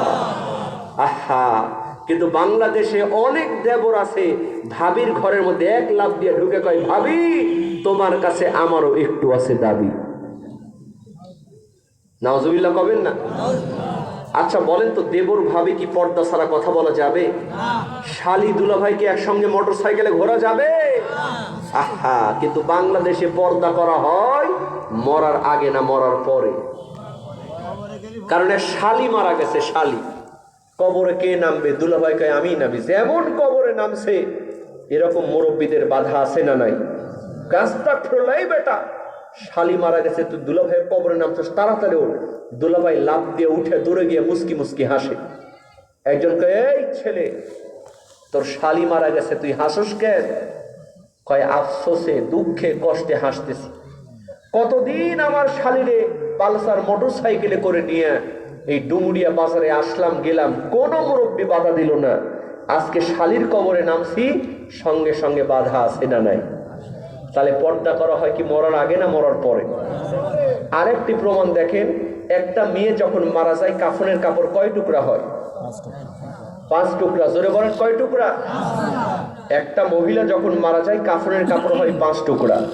কিন্তু বর্তমানে বাংলাদেশে আগে ছিল 3 পিস, এরপরে হলো 2 পিস, এরপরে আসলো 1 পিস, এখন আবার আসছে হাফ পিস, কয়েকদিন পর হবে 0 পিস। কথা বলেন ঠিক কিনা? বিশ্বাস করেন মুসলমান, আমি মা বোনদেরকে বলি, আজকে অনেকেই বলেন বাংলাদেশ থেকে ধর্ষণ ইফটিজিং বন্ধ হয় না কেন? ও মা, বন্ধ হবে কিভাবে?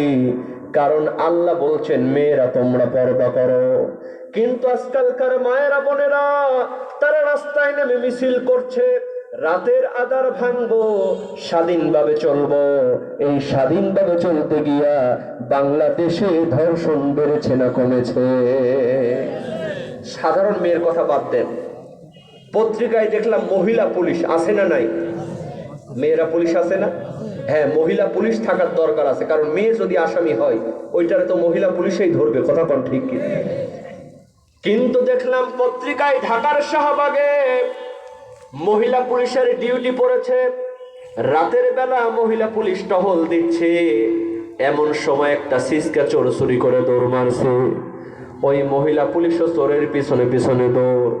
চোর অন্ধকার গলির মধ্যে ঢুকেছে, মহিলা পুলিশও অন্ধকার গলির মধ্যে ঢুকেছে, অনেকক্ষণ দাপড়াদাপড়ি করে, কেউ কাউরে ছাড়ে না।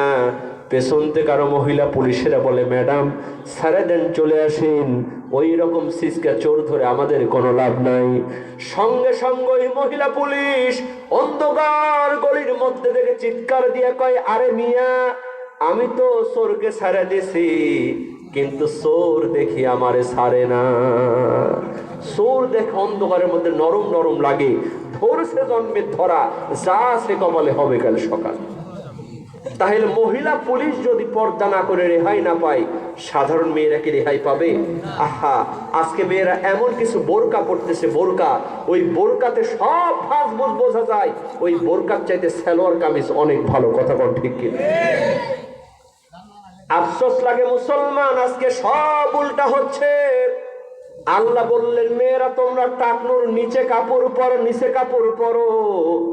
কিন্তু বাংলাদেশের অধিকাংশ মেয়ের আজকে টাকনু থেকে এক বিদ্যা পরে পায়জামা পরে। পরে কি পরে না? এর নাম আবার দিয়েছে প্লাজো, নিচের দিকে আবার কেসি দিয়ে কাটা সিসিম ফাঁক। আর ছেলেদেরকে বলা হলো, তোমরা টাকনোর উপরে কাপড় পরো। কিন্তু অনেক যুবক আছে, বেশিরভাগ যুবক টাকনোর উপরে কাপড় পরে না, এমন করে প্যান্ট পরে, প্যান্টের আগা রাস্তা ছাড় দিতে দিতে ক্ষয় হয়ে যায়, তবু হুঁশ পাই না। কথা কোন ঠিক কিনা? এক যুবককে দেখলাম, হ্যাঁ, এই যে পাশা দেখা যায়, জাইঙ্গা মাজা বের হয়ে যায়, জাইঙ্গা বের হয়ে থাকে। আহা, কি যুগ আসলে! যুবক বসে আছে, জাইঙ্গা অর্ধেক বের হয়েছে। আমি বলবো, এই যুবক, তুমি কি মাজার মাপ দিয়ে প্যান্ট কিনো নাই? জাইঙ্গা তো সব দেখা যায়। কয় হুজুর, এটি স্টাইল। জাইঙ্গা বের হয়ে থাকবে, এটা বলে স্টাইল? কোন যুগে আসলেন আপনারা? আহা, বিশ্বাস করেন মা ও আমার বোন ও আমার যুবক ভাইয়েরা, আজকে বাংলাদেশের মেয়েদেরকে নষ্ট করেছে ইন্ডিয়ান সিরিয়াল, জি বাংলা স্টার জলসা। কথা কোন ঠিক কিনা? বাংলাদেশের মেয়েদেরকে নষ্ট করেছে ইন্ডিয়ান সিরিয়াল। কোরআনের একটা সূরা মুখস্থ নাই, কিন্তু ইন্ডিয়ান সিরিয়ালে কখন কোন অনুষ্ঠান সব মুখস্থ। রাতের বেলা যদি দেখা না হয়, সকাল বেলা কাজ আদায় করে, আছে না নাই? বাংলাদেশের মেয়েদেরকে নষ্ট করেছে ইন্ডিয়ান সিরিয়াল, আর যুবকদেরকে নষ্ট করেছে ইন্ডিয়ান হারবাল, আছে না নাই? যেখানে যাবেন খালি হারবালের পোস্টার, হারবালের পোস্টার। ওরে বাপরে, আপনি পোস্টার দিবেন না, জোর করে হাতের মধ্যে দিয়ে দিবে। আমি একদিন যাচ্ছি, আমারও গাড়ির মধ্যে এরকম একটা পোস্টার ভাঁজ করে গাড়ির মধ্যে জানলা দিয়ে ঢুকিয়ে দিছে, হারবালের পোস্টার। আমি দেখলাম, দেখি তো এত পোস্টার আসলে লিখা থাকে কি? দেখলাম ছোট ছোট করে লেখা আছে, আপনি কি বিয়ে করতে ভয় পাচ্ছেন? আপনি কি বিশেষ মুহূর্তে নিজেকে দুর্বল ভাবেন? তাহলে আজই চলে আসুন ইন্ডিয়ান হারবাল। ওরে বাবা, যুবকদের চোখের নিচে, খাটের নিচে খালি হারবাল আর হারবাল। বিশ্বাস করো যুবক, আমি হাসির জন্য বলছি না। আজকে মেডিকেল সায়েন্স প্রমাণ করেছে, যেই সমস্ত যুবকগুলি ক্লিন শেভ করবে, কি শেভ করবে? যেই সমস্ত যুবকগুলি ক্লিন শেভ করবে, দাড়িটা কামায় ফেলবে আর টাকনুটা ঢেকে রাখবে, ওদের আস্তে আস্তে যৌন শক্তি হারায় যাবে। কথা বলেন ঠিক কিনা? এটা মেডিকেল সায়েন্স প্রমাণ করেছে। নাউজুবিল্লাহ কবেন না আমার ভাইয়েরা? এই জন্য কি দাড়ি রাখার দরকার আছে না নাই? আছে না নাই? এক যুবক আমাকে ফোন করে বলতেছে, হুজুর আপনার ওয়াজ শুনে আমি এগুলো শুনি, বুঝি, কিন্তু কি করব হুজুর, আমি যাকে পছন্দ করি সে তো আমার দাড়ি পছন্দ করে না। এরকম যুবক এখানেও আছে নাকি? এখানেও আছে? বাপরে, ভিতর থেকে যাও জোরে আওয়াজ আসতেছে। বিশ্বাস করো যুবক, যেই মেয়েটা তোমার দাড়ি দেখে পছন্দ করে না, যেই মেয়েটা তোমার দাড়ি কামানো পছন্দ করে, ওই মেয়েটারে যদি তুমি বিয়ে করো, তোমার বাড়িটা জাহান্নাম হয়ে যাবে। কথা কোন ঠিক কিনা? তোমার বাড়িটা কি হবে? জাহান্নাম হয়ে যাবে। যুবক, এই রকম মেয়ে পছন্দ করো না। দেখবেন এই সমস্ত মেয়েরা যারা দাড়ি পছন্দ করে না, এরা কি করে? খালি মিস কল মারে। কি মারে? কোনোদিন কলও দিবে না, খালি মিস কল মারবে। আবার যখন এই যে 14 ফেব্রুয়ারি যে সামনে আসতেছে, হ্যাপি নিউ ইয়ার, এগুলো দিবস যখন আসে, তখন ওরা ফোন করে বলে, জানো এবার হ্যাপি নিউ ইয়ারে তুমি আমার কি গিফট করবা? ওরে শয়তানের শয়তান! ছেলে বাপের হোটেলে খায়, অনেক মেয়ে আছে ওরা গিফট নেওয়ার জন্য, যার টাকা পয়সা আছে ওদের দিকে থাকে। কথা কোন ঠিক কিনা? বিশ্বাস করেন যুবক, যেই মেয়েটার জন্য আপনি টাকা নষ্ট করলেন, কারণ অনেক যুবক আছে মসজিদে টাকা দেয় না, কিন্তু মেয়েটা যখন মিস কল মারে, বাপের পকেট থেকে টাকা চুরি করে হলো ফ্ল্যাক্সি মারে। কথা কোন ঠিক কিনা? যেই মেয়েটার জন্য তুমি টাকা নষ্ট করলা, সময় নষ্ট করলা, 3 বছর 4 বছর প্রেম করার পরে ওই মেয়েটার যখন বাড়ি থেকে ডাক্তার, ইঞ্জিনিয়ার, বিসিএস ক্যাডার এরকম ছেলের পক্ষ থেকে যখন বিয়ের প্রস্তাব আসে, তখন কিন্তু তোমারে ছেকা দিয়া ওই ডাক্তার ইঞ্জিনিয়ার ছেলের হাত ধরে চলে যায়। কথা বলো ঠিক কিনা? তখন বাংলাদেশের যুবক তাহাজ্জুদের নামাজ পড়ার জন্য কোনোদিন জাগে না, এখন প্রেমিকার জন্য রাত জেগে বলে, কেন প্রীতিবা রাইলারি বন্ধু ছেড়ে যাইবা যদি। চিৎকার দিয়ে বলেন কথা ঠিক কিনা? আমি বলি যুবক, টাকা যদি খরচ করা লাগে আল্লাহর ঘর মসজিদের জন্য খরচ করো, সময় যদি দেওয়া লাগে ইসলামী আন্দোলনের জন্য তুমি সময় দিয়া দাও, প্রেম করার কোনো প্রয়োজন নাই। আল্লাহ পাক সতী সুন্দরী মেয়ে তোমার জন্য তোমার বাড়িতে বউ বানায়া দিয়া দিবে, তুমি দাঁড়িয়ে রাখো, ইসলামিক লেবাসে চলো, যেই মেয়েটা পছন্দ করবে তোমারে বুঝবা ওই মেয়েটা তোমার বাড়িটাকে জান্নাত বানায় দিবে। কথা বলে ঠিক কিনা? আর মা বোনদেরকে বলি, মা ও আমার বোন, কষ্ট নিবেন না, বিয়ের আগে মোবাইলে কথা বলা যাবে। আফসোস লাগে মুসলমান, এই কোরআনের মাহফিল অনেক মেয়ে আসে প্রেম করার জন্য, এই কোরআনের মাহফিলেও বিশ্বাস হয় আপনাদের?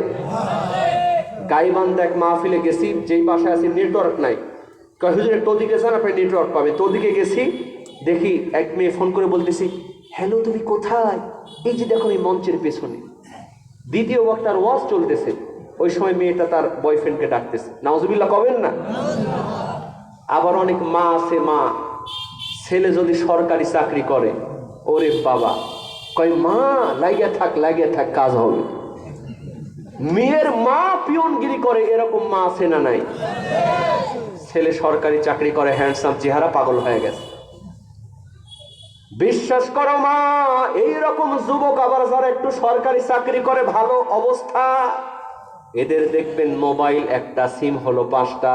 এরা প্রেম করার সময় করে, কিন্তু বিয়ের সময় আর বিয়ে করতে চায় না। এই ওয়াজ কোনো জায়গায় পাবেন না। কষ্ট হচ্ছে আপনাদের?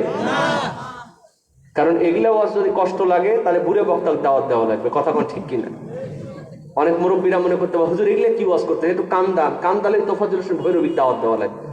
উনি এসে টাইল তেলে ওয়াজ করবে, কি ওয়াজ? জান্নাতের টিকিট দিলাম রে, জান্নাতের চাবি দিলাম। ওরে মুসলমান, এবারে খুঁজে নাও তোমার স্থান কোথায়। আল জান্নাতু তাহতা আকদামিল উম্মাহাত। ওরে মা বাপির কথা রে ভাই যে জন শোনে না, আল্লাহর নবীজির দয়া তারা পাবি না বাবারি, আল্লাহর নবীজির দয়া তারা পাবি না। কোন মা, যেই মা রাত্রি 12টা বেজে গেছে, সন্তান বাইরে চলে গেছে, মা দরদি দরজাটা খুললে সন্তানের জন্য অপেক্ষা করে। একটা গাছের পাতা যদি পড়ছে গো, মা দরদি চিৎকার দিয়ে কয়, বাবা আইসলি, তোরে দেখা আমার কলিজাটা ঠান্ডা করবানি। অনেক মুরব্বিকা হুজুর এই ওয়াজই তো ভালো হচ্ছে। এগুলো ওয়াজ শুনলে বুড়ে বক্তার দাওয়াত দেওয়া লাগবে। কথা বল ঠিক কিনা? কারণ কিছু প্র্যাকটিক্যাল সমাজের কথা জানার দরকার আছে না নাই? কারণ বাংলাদেশে অনেক হাজী সাহেব আছে, তারা বসে দেখে আল্লাহ আমারে জান্নাত দাও, আর মেয়েটা কম্বলের নিচে তার মেয়ে কার সঙ্গে মোবাইলে কথা বলে, এই খবর হাজী সাহেব রাখে না। তোমার নামাজ কবুল হয় না। কথা বলো ঠিক কিনা? বিশ্বাস করার মুসলমান, আমি এরকম এক যুবককে দেখলাম, নতুন সরকারি চাকরি পেয়েছে। ওরে বাবা, মোবাইল একটা, সিম হলো 5টা। আমি জিজ্ঞেস করলাম, যুবক তোমার মোবাইল একটা, সিম 5টা কেন? কই হুজুর মানুষ আপনি বুঝবেন না, আমার মোবাইল একটা, সিম 5টা, তার মানে হলো আমার 5 জন জিএফ। জিএফ মানে বোঝেন? এই মুরব্বীরা মনে করতেছে গ্রামীণ ফোন। জিএফ মানে হলো গার্লফ্রেন্ড, বিএফ মানে হলো বয়ফ্রেন্ড। শয়তান চিন্তা করে, আমি তো এগুলো পাই না, এরা পাই কোত্থেকে? সংক্ষিপ্ত শব্দ এগুলো বানায় নিছে যুবক যুবতী। কয় হুজুর আমার 5 জন জিএফ। আমি বললাম, যুবক তুমি কি 5 জনকে বিয়ে করবা? কয় কপাল পুরছে, একজনকেও বিয়ে করবো না, জাস্ট টাইম পাস করি, টাইম পাস। আমি বললাম, যুবক ওর মধ্যে যদি একজন পছন্দ হয় তখন কি করবা? কয় হুজুর তাহলে বিয়ে করব। আমি বললাম, মেয়ে যদি বিয়ে না করে? কয় মেয়ে বিয়ে করবে না, ওর বাপ বিয়ে করবে। এত কনফিডেন্স কেন? যুবকটা সঙ্গে সঙ্গে বলতেছে, হুজুর আপনি বুঝবেন না, এই যে ফ্রি টক টাইমে রাতের বেলা মোবাইলে কথা বলি, সব কথা কিন্তু মোবাইলে রেকর্ড থাকে। নাউজুবিল্লাহ কবেন না? আমাকে অনেকদিন গানও শোনাইছে, সেগুলো রেকর্ড আছে। গান শোনায় না, একদিন তোমাকে না দেখলে বড় কষ্ট হয়, সেই দিনটাই যেন আমার বন্ধু নষ্ট হয়। নাউজুবিল্লাহ কবেন না? কয় হুজুর যত যা কিছু শুনিয়েছে সব আমার মোবাইলে রেকর্ড আছে। যেখানে সেখানে বেড়াতে গিয়েছি, দেখবেন বাংলাদেশে কিছু যুবক যুবতী আছে রিক্সার মধ্যে যায়, ওরা কিন্তু কাটি মেশা কুত্তা কুত্তির মতো দেখায় দেখায় প্রেম করে। মুরব্বী মানে না, কিছু মানে না, হাটে মাঠে খালি সেলফি তুলে, সমানে সেলফি তুলে। কয় হুজুর যত ছবি পাঠিয়েছে সেলফি তুলেছে সব আমার মোবাইলে আছে। ওর বাপ যদি অন্য কারো সঙ্গে বিয়ে দেয়, যার সঙ্গে বিয়ে দিবি, এই মেমোরি কার্ড নিয়ে ফেসবুকের চ্যাটিং গুলা সব আইডি গুলা তার সামনে দেখা বলবো, ভাইজান আপনি যারা বিয়ে করতেছেন তার চরিত্র ভালো না, তার সঙ্গে আগে থেকে আমার ইটিস ফিটিস আছে। ও বোন, কষ্ট নিবেন না, আজকে ইউটিউব খুলে দেখেন অসংখ্য এরকম রেকর্ড আছে না নাই। আজকে 40% মেয়েদের জীবন এই মোবাইল নামক ভাইরাসের কারণে নষ্ট হয়ে গেছে। কথা বলেন ঠিক কিনা? এই জন্য মা, পর্দা করা লাগবে কি মরার আগে না মরার পরে? ও মা, ও আমার বোন, আপনি জীবিত অবস্থায় পর্দা করেন, 5 ওয়াক্ত নামাজি হন, আল্লাহ পাক আপনার জন্য সুপাত্র পাঠায় দিবেন। কথা কোন ঠিক কিনা আমার ভাইয়েরা? এজন্য আমাদেরকে জীবিত অবস্থায় সব মেনে চলা লাগবে কি লাগবে না? হযরত ওমর কি করেছেন? অনুমতি নিয়ে কি প্রবেশ করেছেন না অনুমতি ছাড়া প্রবেশ করেছেন? মনে আছে আপনাদের? মেয়েটি বলতে আমিরুল মুমিনিন, খলিফাতুল মুসলিমিন, আল্লাহ বলছেন পারমিশন ছাড়া ঘরের মধ্যে প্রবেশ করা যাবে না, কিন্তু আপনি আমার ঘরে প্রবেশ করেছেন, একটা বারের জন্য তো পারমিশন নেন নাই। পারমিশন না নেওয়ার কারণে আপনি পবিত্র আল কোরআনুল কারিমের 2টা আইন লঙ্ঘন করেছেন। আর থাকলো কয়টা? হযরত ওমর আশ্চর্য হয়ে গেলেন, বললেন মা তুমি বলো এবার 3 নাম্বার কোন আইনটা আমি লঙ্ঘন করেছি? সঙ্গে সঙ্গে মেয়েটি কোরআন থেকে দলিল দিয়ে দেয়, আমিরুল মুমিনিন খলিফাতুল মুসলিমিন, আপনি পবিত্র আল কোরআনুল কারিমের সূরাতুন নূর 27 নম্বর আয়াতে শেষ অংশে দেখেন আল্লাহ পাক বলছেন, ওয়া তুসাল্লিমু আলা আহলিহা। চিৎকার দিয়ে বলেন আল্লাহু আকবার। আল্লাহ রাব্বুল আলামিন বললেন ওয়া তুসাল্লিমু আলা আহলিহা। এই ভাই এরকম হয় কেন? আমার কণ্ঠে খুব সমস্যা হচ্ছে, তা আমরা বুঝতে, এগুলো মাইকে কথা বলে অভ্যাস নাই তো। মাইকের বাজেটটা বাড়াবেন, এত প্যান্ডেলের দরকার না, মাইক যত ভালো হবে ওয়াজ তত ভালো হবে। কথা বলেন ঠিক কিনা? এই যে আমার কথা খালি ঢ্যাং ঢ্যাং করতেছে, আমি নিজেই বুঝতেছি না। বাবা একটু ভালো করো তো ভাইজান। কষ্ট হচ্ছে আপনাদের? শেষ করে দিব না? কষ্ট হচ্ছে নাকি আপনাদের?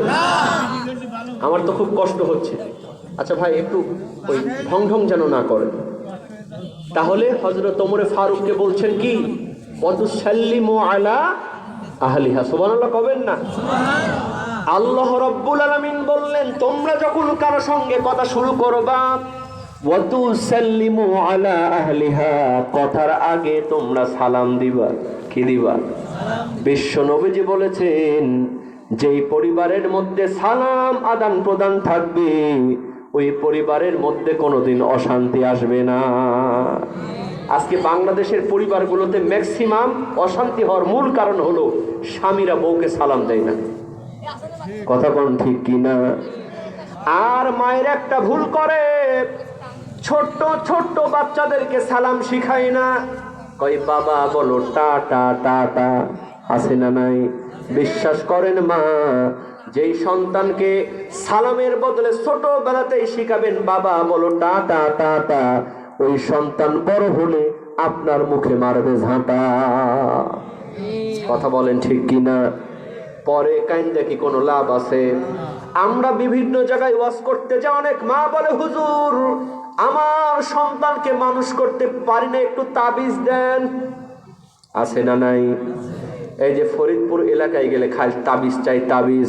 আমার ভাইয়েরা বলেন তো বাংলাদেশের মেয়েরা তাবিজ কম পছন্দ করে না বেশি পছন্দ করে? কিছু হলেই কয় তাবিজ দেন। এজন্য বাংলাদেশ আবার গানও তৈরি হয়, ও মন বানিয়া বন্ধু হুরে একটা তাহাবিজ বানায়া দে। নাউজুবিল্লাহ কবেন না? আচ্ছা বলে তো তাবিজ দিয়ে কি কাজ হয়? এক যুবক মসজিদের ইমাম সাহেবকে বলতে যা, হুজুর তাড়াতাড়ি তাবিজ দেন, পরীক্ষায় পাশ না করলে কিন্তু খবর আছে। হুজুর চিন্তা করে এমনি তো 3 মাসের বেতন বাকি, এর মধ্যে যদি চাকরি নট হয় তাহলে তো বিপদ। কারণ হুজুর এখন বর্তমানে খুব বিপদে, কথা কোন ঠিক কিনা? ওই দিন দেখলাম সিনেমা উদ্বোধন হবে, সিনেমা, এখন হুজুরকে লাগাই দিচ্ছে মোনাজাত করতে। এক পাশে নায়ক, হুজুরের আরেক পাশে নায়িকা। হুজুর এখন কি করবে? দোয়া করতেছে, আল্লাহ তুমি সিনেমার মধ্যে সফলতা দান করো। ঢাকা শহর থেকে অনেকে ফোন করে বলে, হুজুর ইমামতি নিয়ে খুব বিপদে আছি, সারা জীবন ইসলাম বিরোধিতা করেছে, আজকে যখন মারা গেছে আমাদেরকে কয় জানাজা পড়ান। আমরাও জানাজায় দাঁড়ায় সমানে দোয়ার বদলে খালি বড় আমার যা, চাকরি তো হারানো যাবে না, কথা বল ঠিক কিনা? তো হুজুরকে বলছে, হুজুর তাবিজ দেন যেন পরীক্ষায় পাশ করি। হুজুর কোন রকম তাবিজ দিয়েছে। যুবক পরীক্ষার হলে গিয়া দেখে যা ছিল আরো সর্বনাশ হয়েছে, একটাও কমন নাই। তাবিজ খুলে দেখবো তাবিজের মধ্যে কি আছে। বাথরুমে গিয়ে তাবিজ খুলে দেখে ছোট্ট করে লেখা, পড়লে পাস, না পড়লে সর্বনাশ। তাবিজ দিয়ে কাজ হবে? এজন্য আমি মায়েদেরকে বলি, মা বড় হয়ে কোনো তাবিজ কবজ করে লাভ নাই। ছোট্ট বাচ্চাকে ওই সন্তানকে সালাম শিখায় দেন, ছোট্টবেলাতেই সন্তানকে কোরআন শিখায় দেন। এই যে মুরব্বীরা বলতে পারবে, আজ থেকে কয়েক বছর আগে ছোট্টবেলায় সকালবেলা মায়েদের কোরআন তেলাওয়াত শোনা যেত, বাড়ি বাড়ি কোরআন তেলাওয়াত শোনা যেত না। আর এখন ছোটবেলাতে কোরআন তেলাওয়াত তো শোনা যায় না বাড়ি থেকে। অনেক শহরে দেখবে ছোটবেলাতে গানের টিচার রাখছে, সকাল হয়েছে সা সা রে গা রে গা মা গা মা পা মা পা ধা পা ধা নি ধা নি সা আ আ। সকাল হয়েছে শুরু করে দিছে। এরা নাকি খুদে গান রাজ হবে। কি হবে? খুদে গান রাজ। দেখলাম ছোট্ট একটা মেয়ে, ছোট্ট একটা ছেলেতে খুদে গান রাজ। সিঁড়ির মধ্যে দেখলাম মেয়েটা ছেলেটাকে বলতেছে, হাতে ধরি পায়ে পড়ি যাইও না গো ময়নার বা, আমাকে তালাক দিয়া যাইও না। আচ্ছা বলেন তো, যেই মেয়েটা ছোটবেলাতেই তালাক দিয়ে যাইও না বলে, ও বড় হলো বিয়ে হবে আর সংসার কি টিকবে? টিকবে? এরা আসলে খুদে গান রস নয়, এরা হলো খুদে শয়তান, কথা কোন ঠিক কি? মায়েদেরকে বলি, মা এসব না করে কোরআন তেলাওয়াত যদি আপনি ছোটবেলাতে শিখায় দিতে পারেন, ওই সন্তান বড় হলে কোনোদিন ইয়াবাখর হবে না। ছোটবেলাতে কারণটা হলো মেডিকেল সায়েন্সও বলছে, বাচ্চাকে যা শিখাবেন ওরা থাকে কাদার মতো। কিসের মতো? জোরে বলেন কিসের মতো? ছোট্ট বাচ্চারা কাদার মতো থাকে, যা বানাবেন তাই হবে, কথা বলেন ঠিক কিনা? এরকম আধুনিক মা অনেক আছে, বাচ্চাকে ডিজিটাল বানাতে গিয়ে আরো খারাপ করে, আছে না নাই? খুলনা নিউ মার্কেটের মধ্যে এক দোকানে 14 বার করে ঘোরাফেরা করে, এরকম মা আছে না নাই? এখন ছোট্ট বাচ্চার সাথে তাকে কয় একটু পর পর আম্মু পেশাব করব পেশাব করব। মা চিন্তা করে সর্বনাশ। এখন এই রকম মার্কেটের মধ্যে সে বাচ্চা যদি কয় পেশাব করব তাহলে তো পেস্টিস পাংচার হয়। মা এবার বাড়িতে সন্তানকে শিখায় দিয়েছে, বাবা এখন থেকে তোমার যখন পেশাব লাগবে তুমি বলবা আমি গান করব। কি করব? বাচ্চাকে দেখেন যা শিখাবেন তাই শিখবে। মা মার্কেটের মধ্যে চলে যায়, ছোট্ট বাচ্চা বলে আম্মু আমি গান করব। সবাই মনে করে গান করবে, আর মা আস্তে করে পেশাব করায় নিয়ে আসে। আমার ভাইয়েরা বলেন তো সিস্টেম ভালো না খারাপ? এর কয়েকদিন পরে ওই সন্তানের নানা এরকম মুরব্বী মানুষ অনেকদিন পর মেয়ের বাড়িতে বেড়াতে এসেছে, আসার পরে বলতেছে, মা একটা রাতের বেশি তোর বাড়িতে থাকতে পারবো না।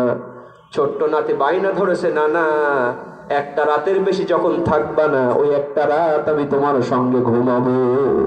নানা নাতি একসঙ্গে ঘুমাইছি। রাত 2টার সময় নাতি নানারে ডাক দেয়া কয়, নানা আমি গান করব। নানা চিন্তা করে সর্বনাশ, বাজে এখন রাত 2টা। নাতি কয় গান করব। কয় নাতি রে এত রাতে গান করা যাবে না, কয় আমাকে গান করাই লাগবে। নানা চিন্তা করে সর্বনাশ, রাত 2টার সময় নাতি যদি গান শুরু করে, পাশের ঘরের থেকে মেয়ে জামাই মনে করবে হাজি না পাজি, রাত 2টার সময় নাতির কাছে গান শোনে।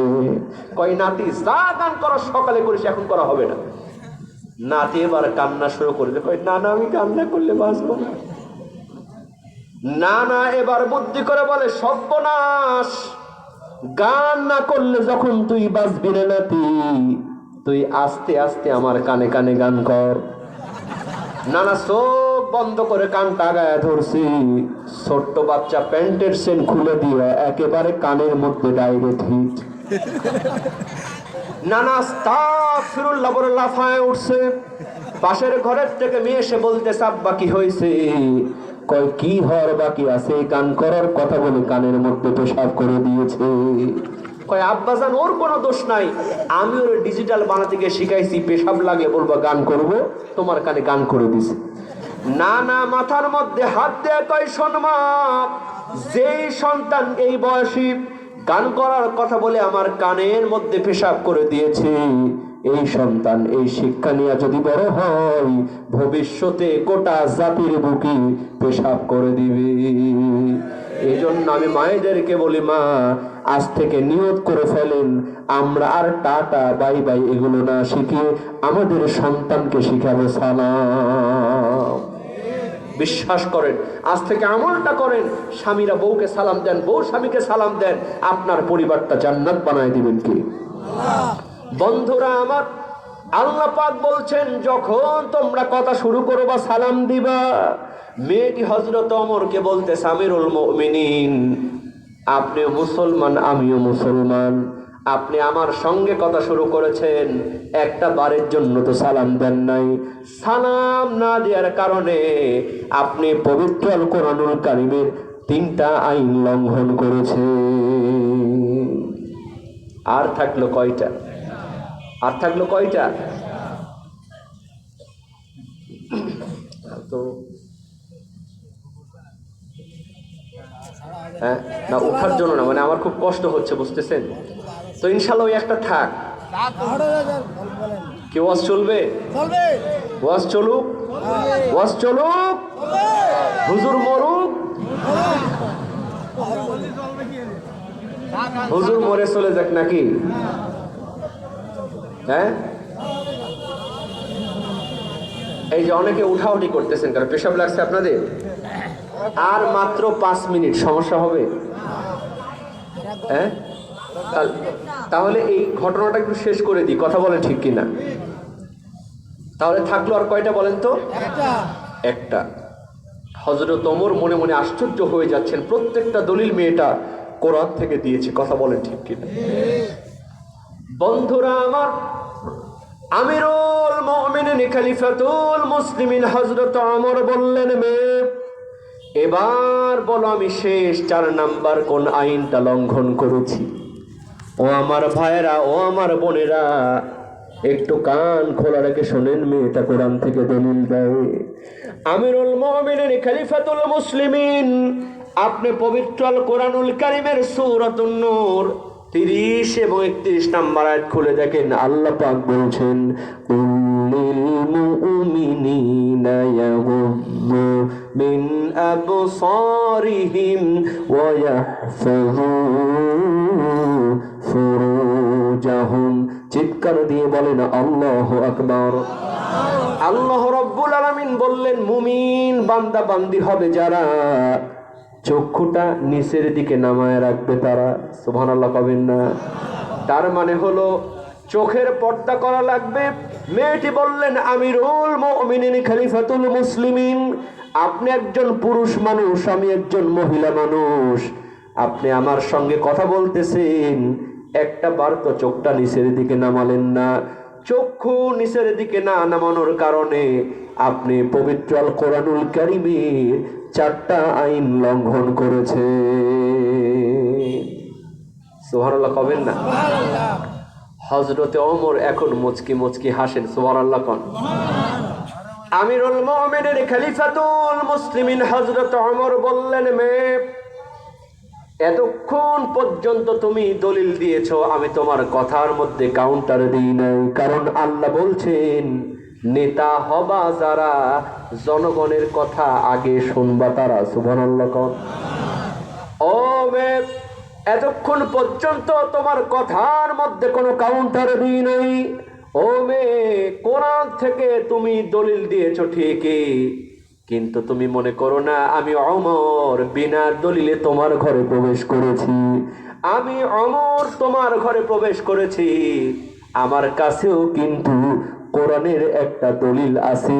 জোরে জোরে কন্যা বাবা সুবহানাল্লাহ। হযরত ওমর বললেন, মেয়ে শোনো, পবিত্র আল কুরআনুল কারীমের সূরাতুল হজ, জোরে বলেন সূরার নাম কি? সূরাতুল হজ। এই সূরা হজের 41 নম্বর আয়াত খুলে দেখো, আল্লাহ পাক বলছেন, আল্লাযীনা ইন মাক্কান্নাহুম ফিল আরদি আকামুস সালাতা ওয়া আতাউজ যাকাতা ওয়া আমারু বিল মা'রুফি ওয়া নাহাউ আনিল মুনকার। চিৎকার দিয়ে বলেন আল্লাহু আকবার। আল্লাহ রাব্বুল আলামিন বললেন, জমিনের মধ্যে নেতা হবে যারা, চারটা দফা কায়েম করবে তারা, বলেন সুবহানাল্লাহ। এক নাম্বার হলো আকামুস সালাহ, নামাজ কায়েম করা। দুই নাম্বার হলো আতাউজ যাকাত, যাকাত কায়েম করা। তিন নাম্বার হলো আমারু বিল মা'রুফ, সৎ কাজের আদেশ। আর চতুর্থ নাম্বার হলো ওয়ানাহা আনিল মুনকার, নেতা হবা যারা, যেখানে অন্যায় কাজ হবে, অশ্লীল কাজ হবে, সঙ্গে সঙ্গে 144 ধারা জারি করবা তারা। জোরে জোরে কন্যা বাবা সুবহানাল্লাহ। হযরত ওমর বললেন, মেয়ে তুমি অশ্লীল বিরহের গান বলতেছ, তোমার গানে বাধা দেওয়ার জন্য সামনের দরজা পেছনের দরজা দেখার দরকার নাই। তুমি বিরহের অশ্লীল গান বলতেছ, তোমার কাছে পারমিশন নেওয়ার কোনো প্রয়োজন নাই। কারণ পুলিশ যদি আসামি ধরতে যায়, ফোন করে যদি বলে আসামি ভাই থাকেন আমি আসতেছি, ওই আসামি কি থাকবে না ভাগবে? ও মেয়ে, তোমার কাছে পারমিশন নেওয়ার কোনো প্রয়োজন নাই। আল্লাহ বলছেন ওয়ানাহাউ আনিল মুনকার, তুমি অন্যায় অশ্লীল গান বলতেছো, তোমার গানে বাধা দিয়ে আল্লাহ পাক আগে আমার জন্য ফরজ করেছেন, বলেন সুবহানাল্লাহ। কারণ আমি হলাম নেতা। আমি কি কোরআন নামক সংবিধান দিয়ে রাষ্ট্র পরিচালনা করি, মানুষদের অন্ধকার পথ থেকে আলোর পথ দেখানোর জন্য। সুবহানাল্লাহ কর। আমার ভাইয়েরা, মেয়েটাকে হযরত ওমর বললেন, মেয়ে কিন্তু আমি একটা বিষয় অবাক হয়ে গেলাম, এতগুলো কোরআনের জ্ঞান তোমার মধ্যে আছে, তারপরে তুমি অশ্লীল বিরহের গান কেন বলছো? এটা তো আমি বুঝলাম না। প্রশ্ন আছে না নাই? কারণ মেয়েটা তো আলেমা, তার মধ্যে কোরআন আছে। সুবহানাল্লাহ কর। হযরত ওমর বললেন, মেয়ে এতগুলো কোরআনের জ্ঞান থাকার পরেও কিসের জন্য তুমি অশ্লীল বিরহের গান বলছো, আমি তো বুঝলাম না। সঙ্গে সঙ্গে মেয়েটি চোখের পানি ছেড়ে দিয়ে বলে, আমিরুল মুমিনিন, আজকে গভীর রজনীতে আমি বিরহের গান বলতেছি, এর কারণ হলো আপনি ওমর নিজেই। যেমন বলেছে আপনি ওমর নিজেই, হযরত ওমর 2 ধাপ পিছনে সরে গেছে। সুবহানাল্লাহ। মেজাজ ভালো হবে না খারাপ হবে? ওমরকে বলতেছে আমার বিরহের গান বলার কারণ আপনি নিজেই। হযরত ওমর আশ্চর্য হয়ে গেলেন, আবার রাগান্বিত হয়ে গেলেন। হযরত ওমর বললেন, মেয়ে আমি মনে করেছিলাম অল্পের মধ্যে তোমার বিচারটা করে দেব, কিন্তু তুমি আমার মেজাজটা গরম করে দিয়েছ।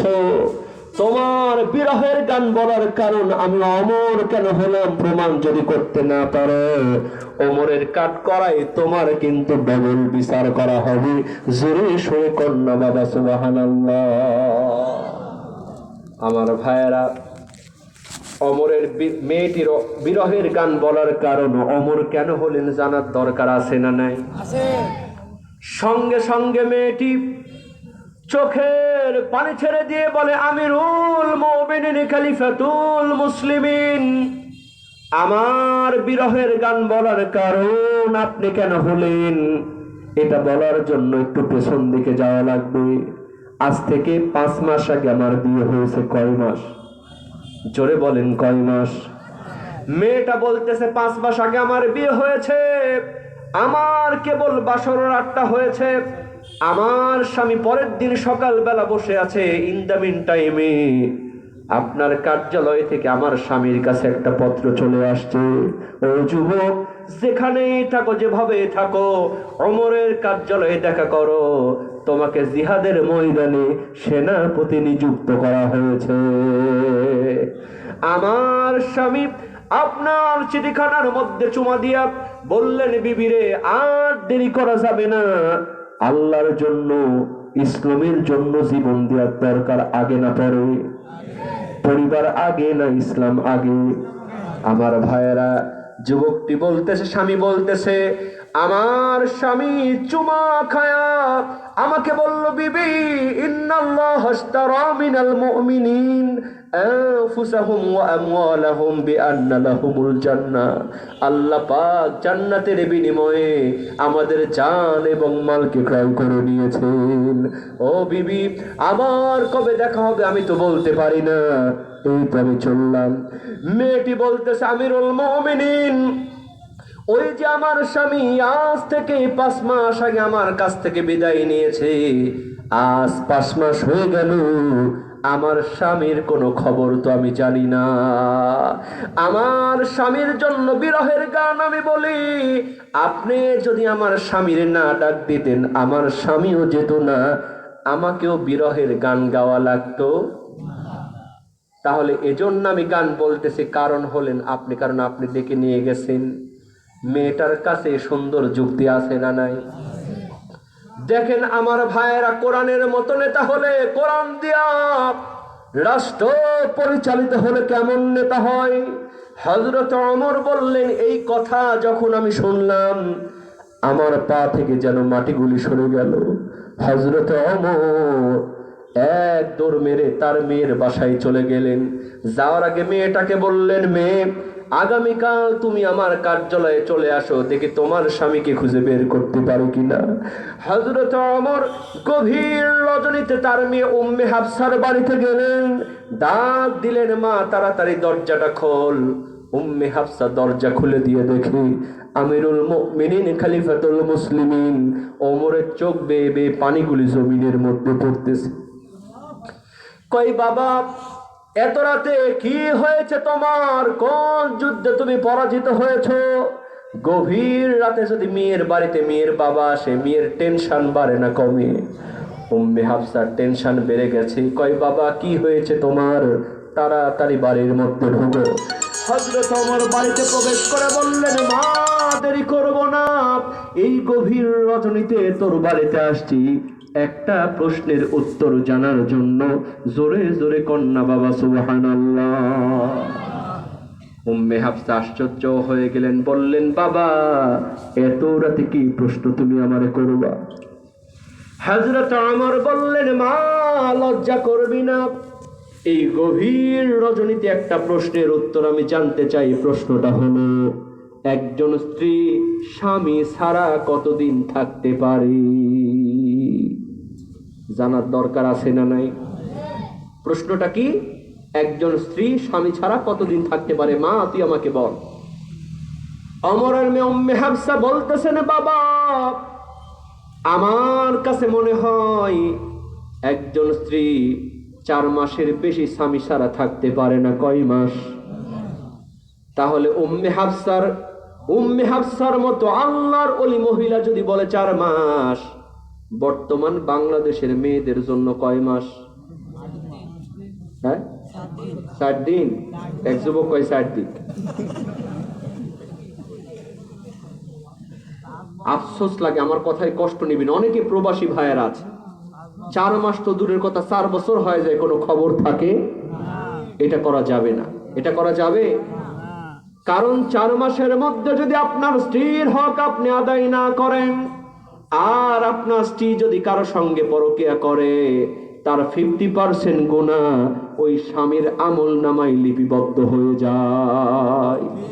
হযরত ওমর এই উত্তর নিয়ে চলে গেলেন কার্যালয়ে। পরের দিন সকালবেলা আইন তৈরি করে দিলেন, আমার কার্যালয়ে 4 মাসের বেশি কোন স্বামী তার স্ত্রী ছাড়া থাকতে পারবে না। সুবহানাল্লাহ।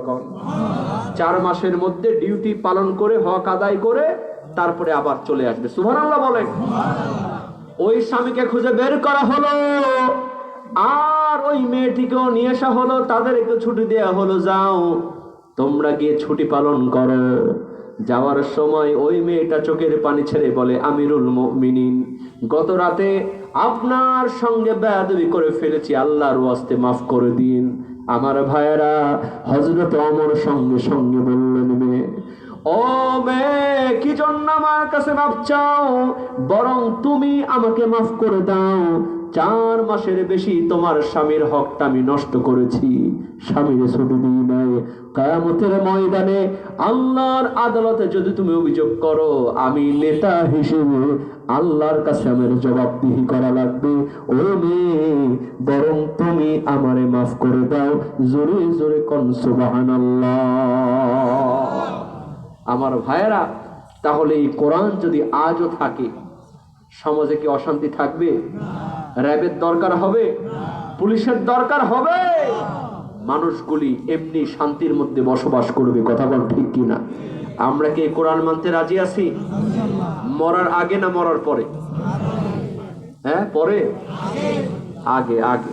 সবাই কি রাজি আছেন? কারা কারা রাজি আছেন? দুহাত তুলে আল্লাহকে দেখায় দেন তো, বলেন, আল্লাহ, জীবনে যত অন্যায় করেছি, আল্লাহ তুমি আমারে মাফ করে দাও। আল্লাহ, যেখানেই থাকি, যেভাবেই থাকি, 5 ওয়াক্ত নামাজ যেন আদায় করতে পারে। আল্লাহ, মুসলমান না বানায়া আমারে কবরে নিও না। আল্লাহ, তুমি আমাকে কবুল করে নাও। সকলে বলুন আমিন। হাত নামান কবুল হয়ে গেলে যদি মানতে পারেন, আল্লাহর জান্নাত ওয়াজিব হয়ে যাবে। কথা বলেন ঠিক কিনা? সবাই একটু নামাজের কায়দায় বসে, এখনই মোনাজাত হবে। তাহলে আজকের ওয়াজ থেকে আমরা কি শিখলাম? প্রথম নাম্বার, আমরা যখন কারো বাড়িতে যাব, মেন দরজা দিয়ে প্রবেশ করব। কথা বলেন ঠিক কিনা? দ্বিতীয় নাম্বার হলো আমরা কি করব? অনুমতি নিব। কি নিব? তৃতীয় নাম্বার, আমরা সালাম দিব। চতুর্থ নাম্বার, চোখের পর্দা করব। কিসের পর্দা? চোখের পর্দা। আল্লাহ পাক যেন কবুল করেন, বলেন আমিন।